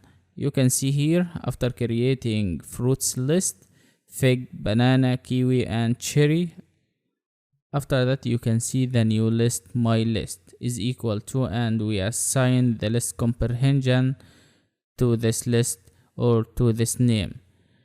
Item for item in fruits list. Fruits list here, we started using the item variable that will represent the first item, and we started a for loop using the for keyword followed by this item in fruits list we created previously that has 4 items, and you can see the condition on the same line using the conditional if statement, if I in item. That's it only, using this list comprehension method, as you can see inside square brackets. Simply by using this technique, it will give you the same previous result. It will give you fig and kiwi inside my list, inside the new list called my list, after printing my list using the print function. You can see this is a very simple example, very concise. As you can see, you can change item for anything else, follow the rules for naming variables, but try to put a meaningful variable. If you try to change item, put for example n for n in fruits list, if I in n, or any character or any variable instead of item if you wish. Now let's change I, for example, to E, to display the items that has character or letter E inside them. You can see only cherry that has the character or the letter E inside it, as you can see. So my list has only a single item. After displaying or after hitting shift enter to execute this program, you will see my list has only a single item, cherry, inside single quotes, because this is a string data type here inside this list. Now let's take another example. Let me show you how to use the regular way and also how to use the concise way for the new example that we are gonna take. This time we created another empty list. This empty list is called new list, and we created a for loop to iterate over a sequence of characters, or to iterate over this collection of letters or characters, or this string data type called power of comprehension. And we want to insert all the characters or all the letters from inside this string data type inside a new list called new list. So you can see new list is equal to an empty list followed by this loop using the for loop, followed by new char or new character, in power of comprehension. You can see this is our string data type that we want to iterate over it. New char will represent each character, will represent the first character, then the second character, and so on until reaching the last character, which is n for this string data type. And you can see inside the body of the for loop, or inside the indented body of the for loop, we have the append method to add each item or each new character at the end of the list, called new list. So the program will add P, then O, then W, then E, then R, until reaching the last item for this string data type. And after printing new list using the print function, you will see this result here. You will see all the characters one by one. This program simply is used to iterate over this sequence of characters, power of comprehension. Try to replace this string data type and insert any string data type, or you can insert this string data type as a value for a variable, and you can insert the variable name after the in keyword instead of typing the string data type like that. And this is called the regular way. This is the normal way for creating or iterating over sequence and put the result inside another new list. Let me show you how to use the list comprehension to create this program in a concise way. The previous program is the same as this program here. Create this list, and this list is called new list. And we assign the list comprehension to this new list. The list comprehension expression inside the square brackets, in this case, new char that will represent each item or each character in our string data type, new char for new char, in power of comprehension. You can see after the in keyword our sequence of characters here inside square brackets. And after that you can use the print function to print new list. You can see this is very short and will save a lot of time. Only a single line of code, then you can print the result. You can print this list to show the output. And if you try to run this program, you will see the same previous output.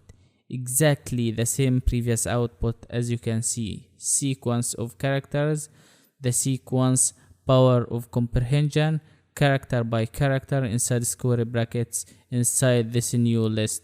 Simply P, then O, then the third item W, and so on until reaching the last item, which is equal to N inside square brackets. And this is called list comprehension. Now let's take another example to clarify that. By using the regular way first, in this program, we want to insert 5 matrices inside another matrix. And in this program, you can see we created new matrix. This is our first list, our empty list first, then the for loop. The for loop for x in range 5. This will display 5 matrices. For 0, for 1, for 2, for 3, for 4. The last item, which is equal to 4, and 5 is not included here. After that, you can see we want to append each item inside the new matrix, inside this list called new matrix. So you can see this statement inside the for loop. After that, another for loop for y in range 8 to display this matrix from 0 to 7 5 times, due to using this range for 8 inside the range of 5. This will display this output simply, and the append function inside the body of this for loop also to append y. Y will represent each item inside this inner list. And after that, the print function to print out the new matrix, and you will see this output. The matrix represents numbers from 0 to 7 5 times. 5 matrices inside the biggest matrix, as you can see simply, and between them you can see comma. The program separate between them using comma, as you can see. This is a simple example. This is by using the regular way. Let me show you how to do that using a single line of code with the list comprehension to save your time, to save your precious time. To create the previous program, but in this case by using the list comprehension way, you can see create a list called new matrix and assign the list comprehension expression inside square brackets. This list comprehension expression in this case is y for y in range of 8 inside square brackets, and after that the for loop using the for keyword followed by x in range of 5. This will display a matrix of numbers from 0 to 7 5 times due to using range 5 for 0, for 1, for 2, for 3, and for 4, but 5 is not included here. So the program, as you can see, will display this output. As you can see, the same previous output, exactly the same.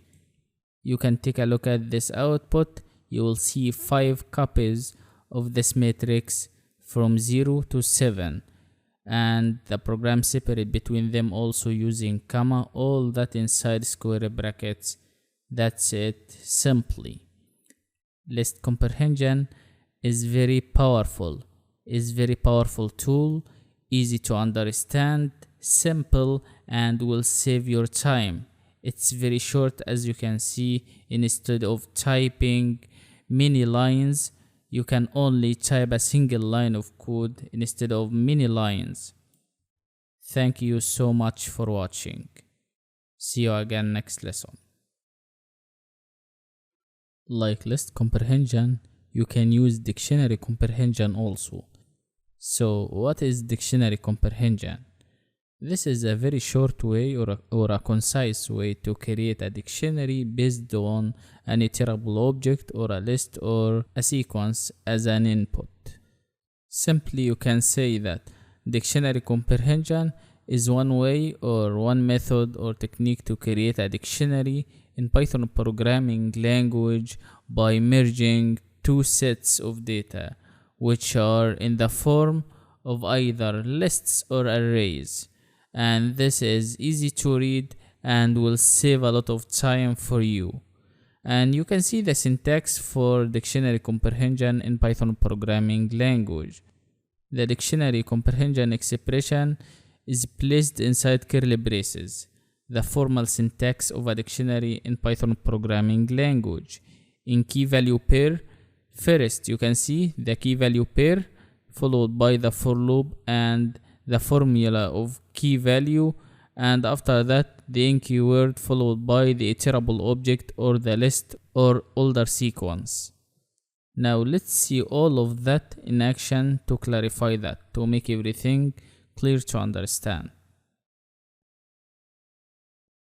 First of all, in our first example here, we need to create two lists like that. The first one is called numbers is equal to 100, 200, 300, 400, and 500, all that inside square brackets, and we separate between them using commas, as you can see. After that, another list, students, is equal to Joe, Ronald, Ahmed, Marcelo, and the last one is called Alves. Based on these two lists or these two iterable objects, numbers and students, we are gonna use the comprehension or the dictionary comprehension. So let's go ahead to do that. In this case, we assign the dictionary comprehension expression or our operation to a variable called newDict, or you can name it any name you wish. Follow the rules for naming variables to name or to give a name for that variable. And look inside the curly braces for the dictionary comprehension. We used curly braces because this is a dictionary comprehension. In Python dictionaries, we set all the items inside curly braces or curly brackets. As you can see, X is our key and its value is Y. X will represent each key and Y will represent each value, and the for loop after that for X and Y. And you can see the zip function. This is our iterable, and its purpose is to map the similar values of multiple containers so that they can be used as a single entity here for this example. And look inside the zip function, you will see numbers and students. Numbers is our keys and students our values here for this example, for this dictionary comprehension. So the X letter or the X character in this example will represent each item for numbers list. X will represent the first item, which is equal to 100, and its value is Joe. The second one is 200 and its value is called Ronald. This is the value of Y, the second value of Y, and so on until reaching the last item 500 and its value is equal to Elvis.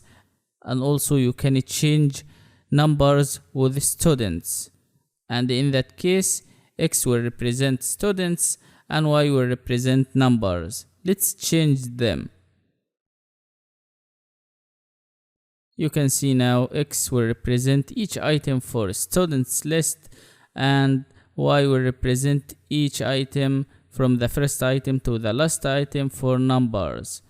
The first key is equal to Joe and its value is equal to 100.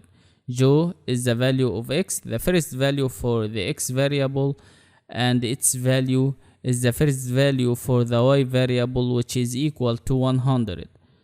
The second value for the X variable is called Ronald in that case, after changing students with numbers, and its value is the value of Y, the second value of Y, which is equal to 200, as you can see, until reaching the last item, which is Elvis. Elvis is the key name, which is represented by X, and its value is equal to 500.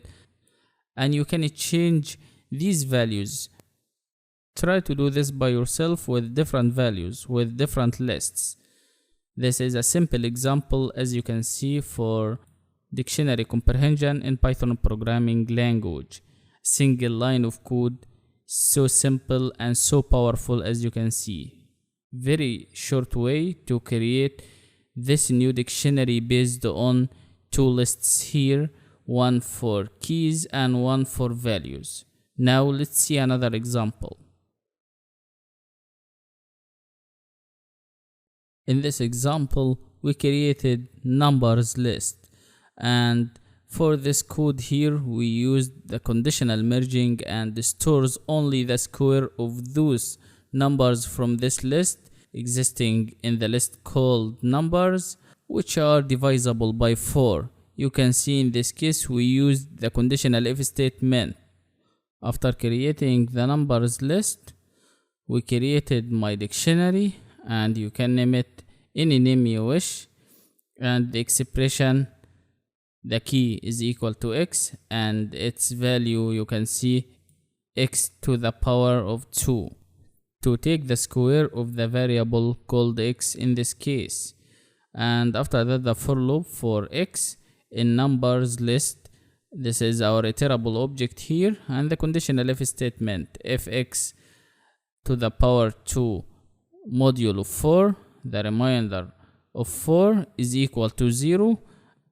And in this case you can see the output, the first key is 10 and the square of 10 is equal to 100, and the second one 20 and the square of 20 is equal to 400.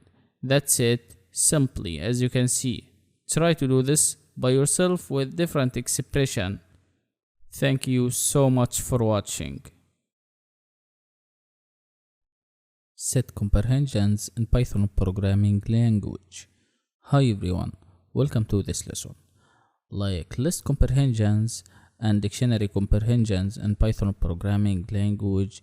There is something called set comprehension. This is also very short way or concise way to create a set based on iterable object or based on existing iterable object you created previously. This technique is readable, easy to read, easy to understand, and also you can build it on a single line of code and will save your precious time. And you can see the syntax for the set comprehensions in Python programming language. All the set comprehension code inside curly braces. This is a formal syntax for a set in Python. All the items set inside curly braces. And you can see the expression for a variable comes first, followed by the for loop using the for keyword, and after that variable in the in keyword, and after that the iterable object or the input set. And you can set conditional if statement after that also using the if keyword if you want. If you need to do that, if the condition of the conditional if statement is true, the program will execute everything related to this set comprehension. Let me show you that by real examples. Let's go ahead to see this in action.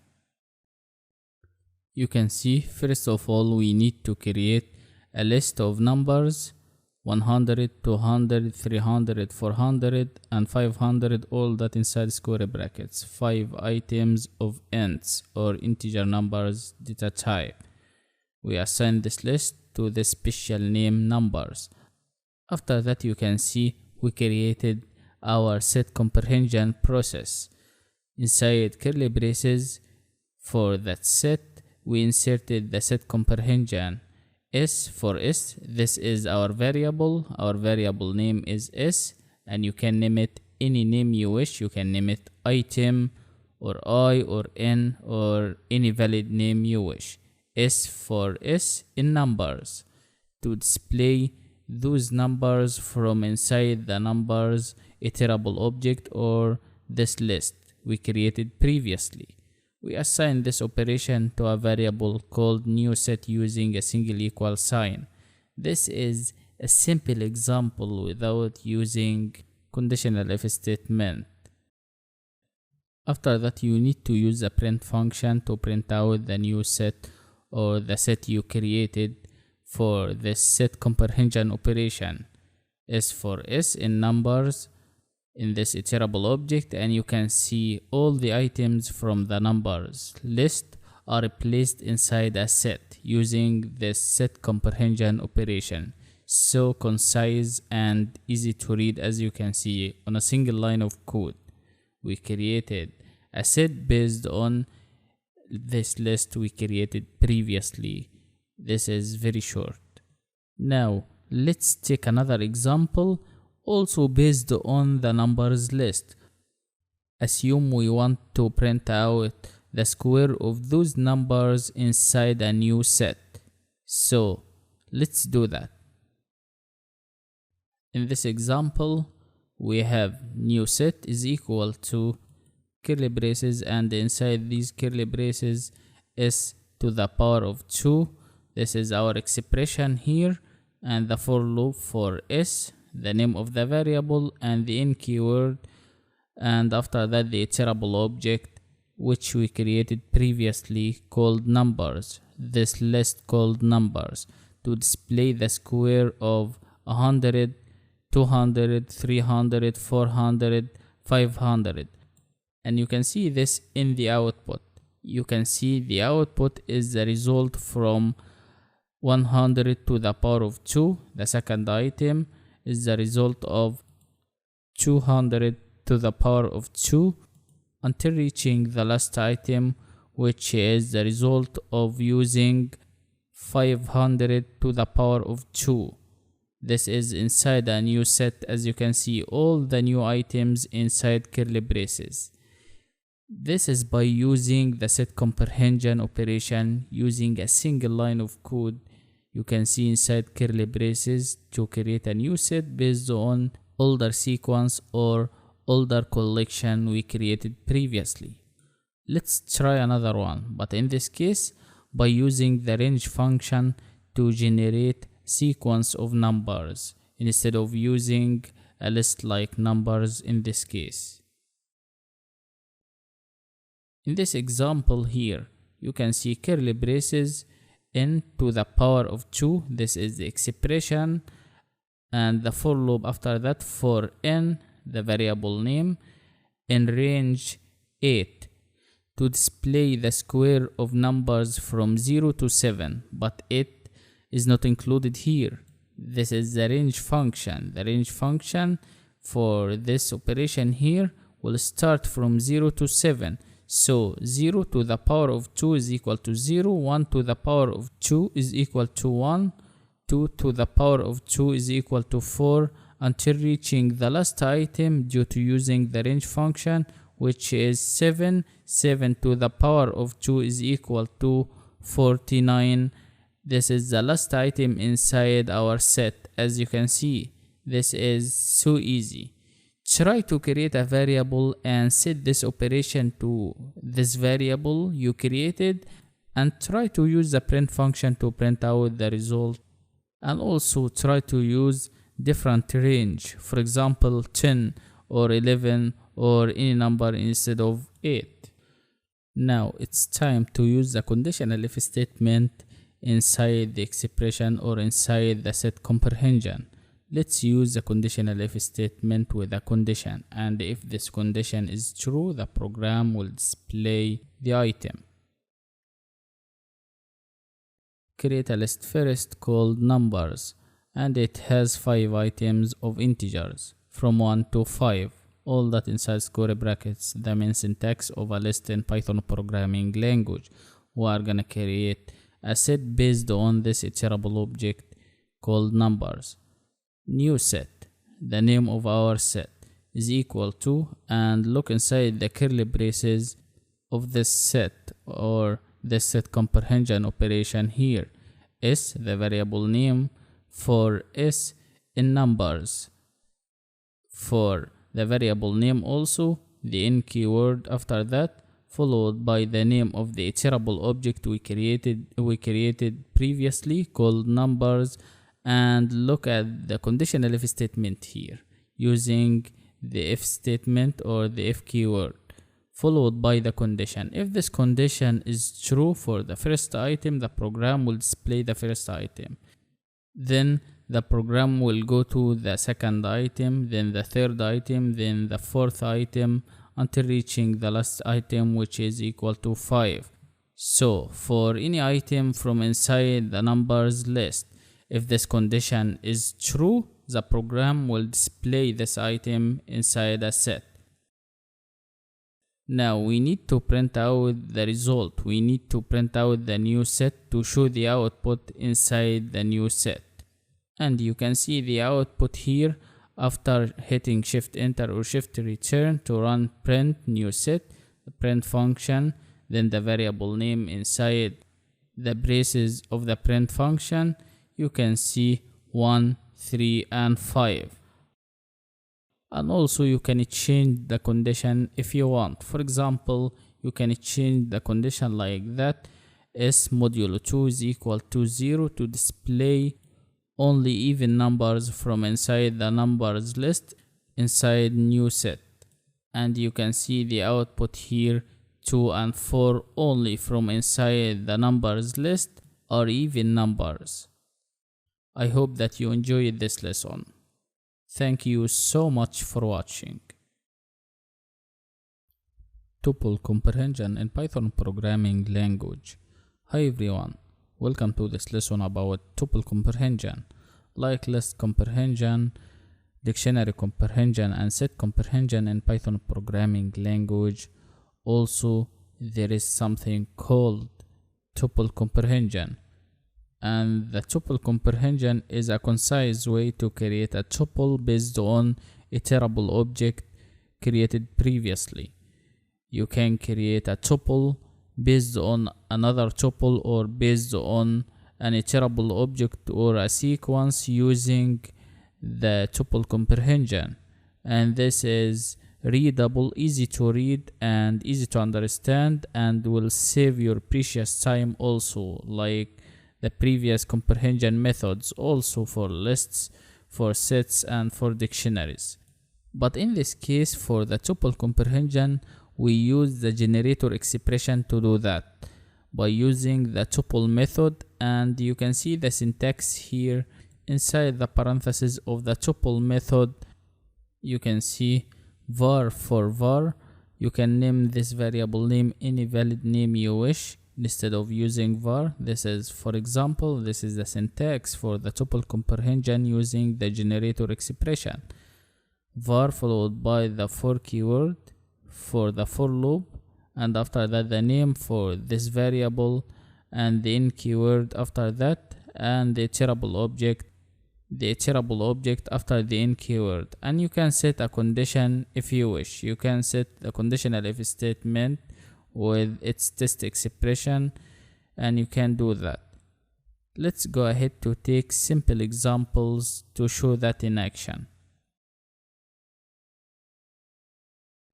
You can create a tuple and you can assign that tuple to a variable. Then you can use the name of that variable inside the expression or inside the generator expression or the tuple comprehension method. But in this example, we used the tuple for numbers from 1 to 4 directly after the in keyword, instead of creating a tuple and setting that tuple to a variable or assigning that tuple to a variable. Then you can use the name of that variable after the in keyword here. You can see we created a variable new tuple is equal to tuple, the tuple method to create a tuple based on iterable object we created after the in keyword here. You can create it previously before that, the tuple method, and inside the braces of the tuple method n for n, you can name this variable any valid name you wish, and after that the iterable object, this tuple of 4 items of integers from 1 to 4. This is so easy, as you can see, and you can set a condition using the conditional if statement after the in keyword here, and the print function to print out the new tuple. This special name refers to or belongs to the tuple or the tuple comprehension here in this example. And you can see the output is 1, 2, 3, and 4, the new tuple based on the tuple we created previously after the in keyword. Let's take another example. We are gonna create a list of 7 items. Then we are gonna use this list to create a tuple using the tuple comprehension to display the even numbers from this list called numbers. Let me show you that in action. You need to create a list of numbers first, of 7 numbers from 1 to 7, as you can see. 1, 2, 3, 4, 5, 6, and 7, separate between them using comma. The main syntax of a list in Python inside square brackets, and after that we need to set our tuple comprehension or this generator comprehension to another variable called new tuple, and you can name it any valid name or any meaningful name you wish. The tuple method, and look inside the parentheses or inside the braces of the tuple method, you will see t, our variable name. You can give any name you wish, for example item, for example var, t for t in numbers. After the in keyword you will see numbers, the name of our list, followed by the conditional if statement here. The conditional if comes after the numbers or the iterable name here, our input. The conditional if statement and its test expression is t modulo 2 is equal to 0. When this condition is true, the program will display this item. So for the first item, t will represent the first item. This is not an even number, so the program will not display this number or this item inside the new tuple. Then 2 is an even number, so the program will display 2. then 4, then 6. 2, 4, and 6 are even numbers from inside the numbers list.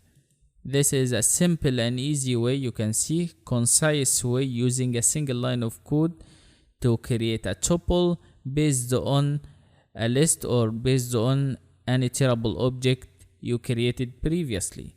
You can see.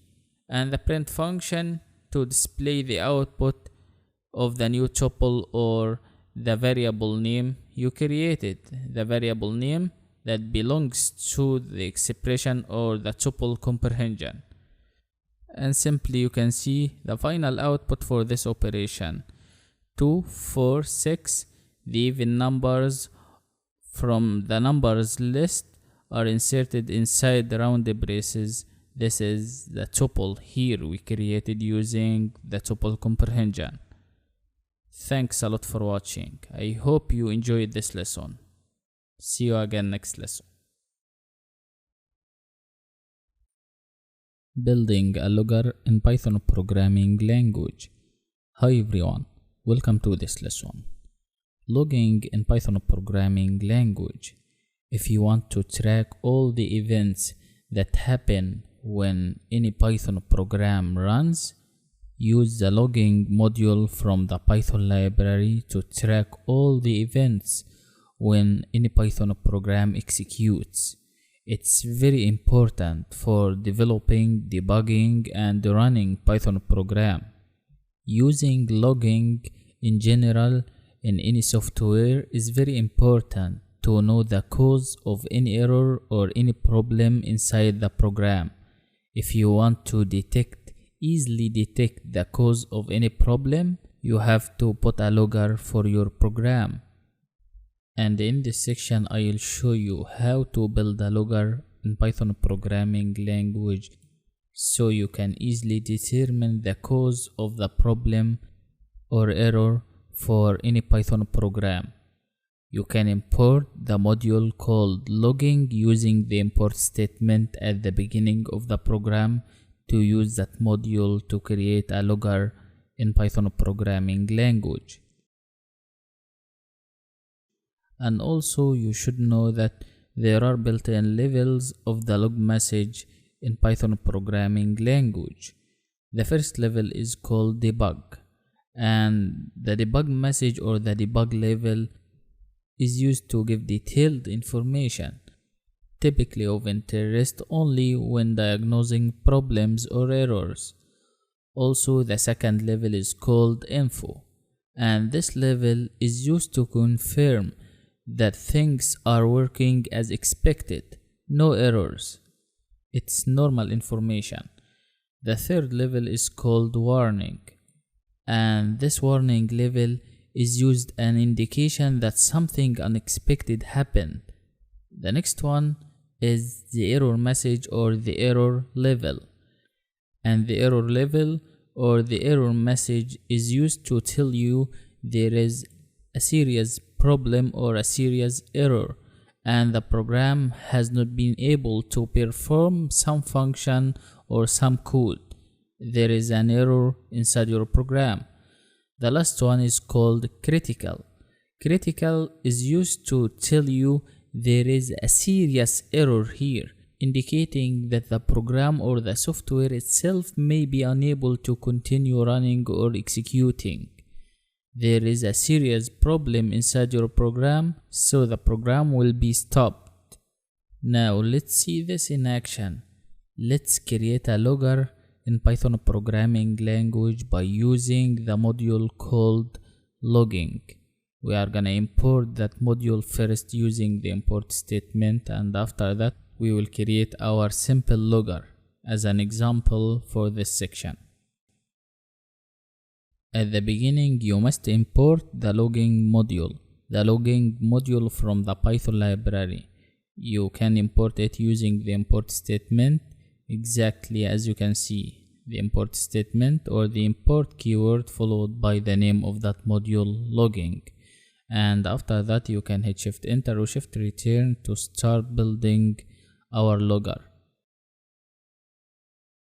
For building this logger, our first step is creating and configuring that logger using the name of the module followed by the dot notation followed by a function called basic config. And this function can have several parameters exactly as you can see. We passed the name of the file. We want to store our information inside the file called main, and don't forget to put the extension for the logging file. Any logging file ends with this extension .log. The name of the file followed by the dot notation followed by the extension refers to the logging file, and this will be inside the current working directory. So if you want to put it inside another location, try to put the location before the file name. After setting the output file called main, we determine the format of the output message, and this will represent the date and time, also the message after that for each logging message. And the file mode is equal to W for writing to this file as you can see. And by default the file works in the append mode, but in this case we changed it to W to write to this file. We want to write to this logging file to see what will happen here. And the next step is creating an object or a variable called new logger, and we are gonna place logging.getLogger, and this getLogger function is used to return a reference to logger instance with the specified name if it's provided or root if not. You can see new logger is equal to logging.getLogger. It's very important. The next step is the level of the logger. The level of the logger can be set, which simply acts as the threshold for tracking based on the numeric values assigned to each level for our message levels or our logging levels. For example, the numeric value for the debugging level is equal to 10, for info level is equal to 20, for warning level is equal to 30, and the numeric value for the error level is equal to 40, and the last one for the critical level is equal to 50. That's it about numeric values. And you can see in this example, for the new logger, for this object, we set the level of this logging. We set this threshold to debug, logging.debug. As you can see, the level in this case, the level is debug inside the parentheses or the braces of the set level function. Finally, we need to set the testing messages for that logger. We need to use the debug function, the info function, the warning function, and the error function to create these messages or to set these messages inside the file called main, the logging file, or inside our logger.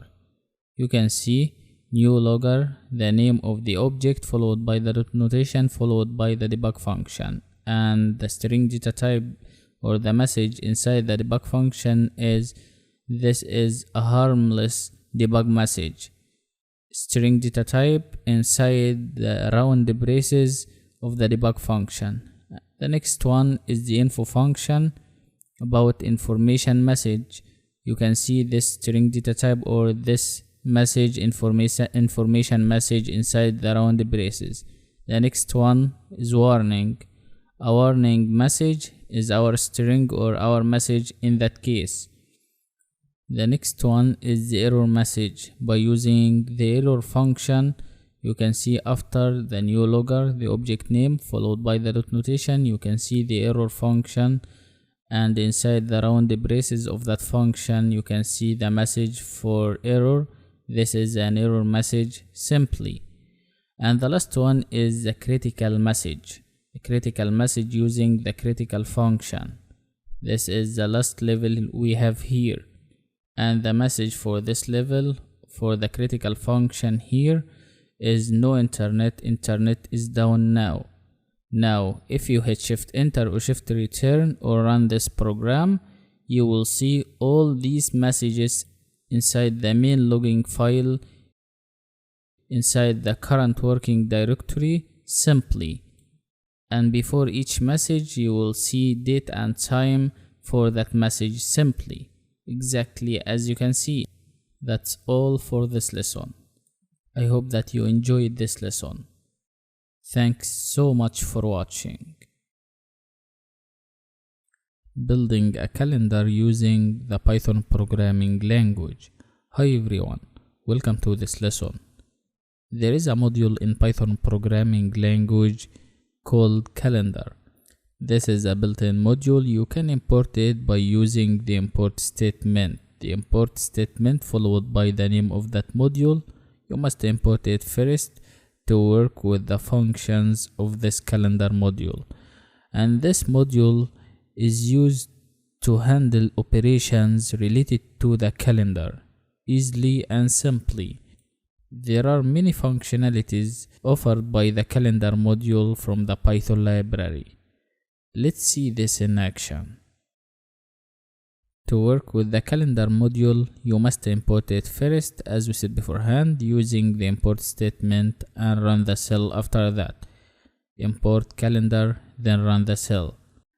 Now we want to build an example to get the calendar for the month. For that, you can use the month built-in function from the calendar module. You can get a calendar format value for the entire month for the specified year by using the month function from the calendar module. As in this example here, we created two variables. The first one is called year. This is our specified year. The specified year in this case is 2021 and the month is equal to 9.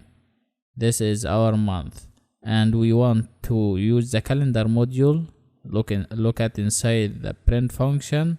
Inside the braces of the print function, you will see the name of the calendar module followed by the dot notation, and after that we used the month built-in function from that calendar module.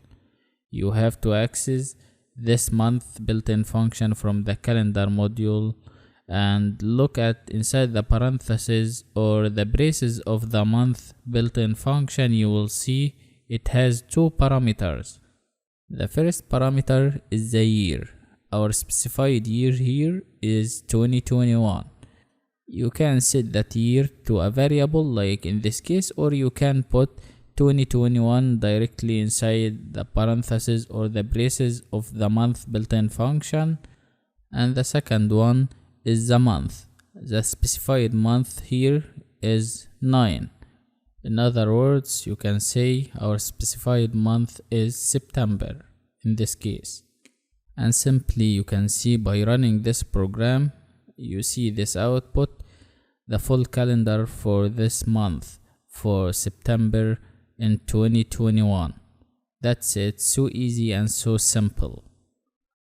Also, you can get a calendar of a month by using an HTML document code. Simply, like this example here, we created a variable and the value for that variable is the HTML calendar function from the calendar module by using the syntax calendar.html calendar, and first weekday is equal to 0. This is the parameter of the HTML calendar in this case. The HTML calendar is a built-in function from the calendar module, and this function is used to enable us to have instances of HTML calendar code simply. And the print function after that to print out new calendar dot format month, and this is our format here, 2021 8. This is our month, and with year is equal to true. To use the HTML calendar function for a particular month, you need to combine it with the format month function, built-in function from the calendar module, to get the HTML code for that calendar for that specified month, August, or the month is equal to 8 in this case, easily and simply.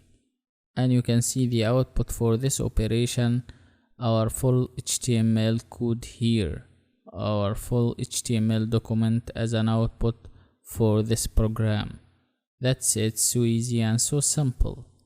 Now we want to create another program to check the leap year for specified years. By using the leap days function, this built-in function from the calendar module, you can get the total number of leap days between these 2 years, 2016 and 2020. And also there is a function called isLeap function.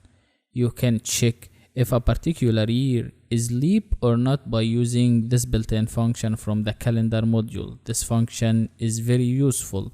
We used that function for 2002 and 2005.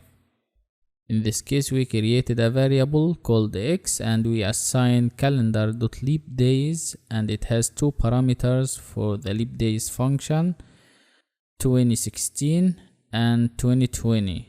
We want to get the number of leap days between these 2 years here. After that, we created another variable called y and we assigned calendar.isLeap for 2002 or 2002 to this variable called y. From the calendar module, we used the isLeap function to check if this year is leap or not, and this year is not a leap year. And also 2005 or 2005 is not a leap year, so you will get false, then false, a boolean value as an output. By printing out x, y and z, you will see the output for x is equal to 1. This function called leapdays function will give you 1, and that means there is one day that was encountered between these 2 years, between 2016 and 2020. That's it, easily. And the next output is false. 2002 or 2002 is not a leap year, so we got false in this case, and the same thing for 2005. We got false after printing the variable z. That's it, so simple and so easy as you can see. Our next program is getting the full calendar for the specified year. For this example, our year is 2021, and in this case we will use the calendar function from the calendar module for that year to get the full calendar or the complete calendar for that year, using this method or this function simply. The calendar function is a built-in function from the calendar module, and it will give you the calendar for the specified year you want. The first step in this program is a variable name called year is equal to 2021. Try another year if you wish, and after that the print function to print out the output for this operation, calendar.calendar, and the parameter for the calendar function is the year, so 2021 will be passed into the parentheses of the calendar function to get the full calendar for 2021 using this method. So easy and so simple, and you can see the full calendar here in the output. I hope that you enjoyed this lesson. Thank you so much for watching.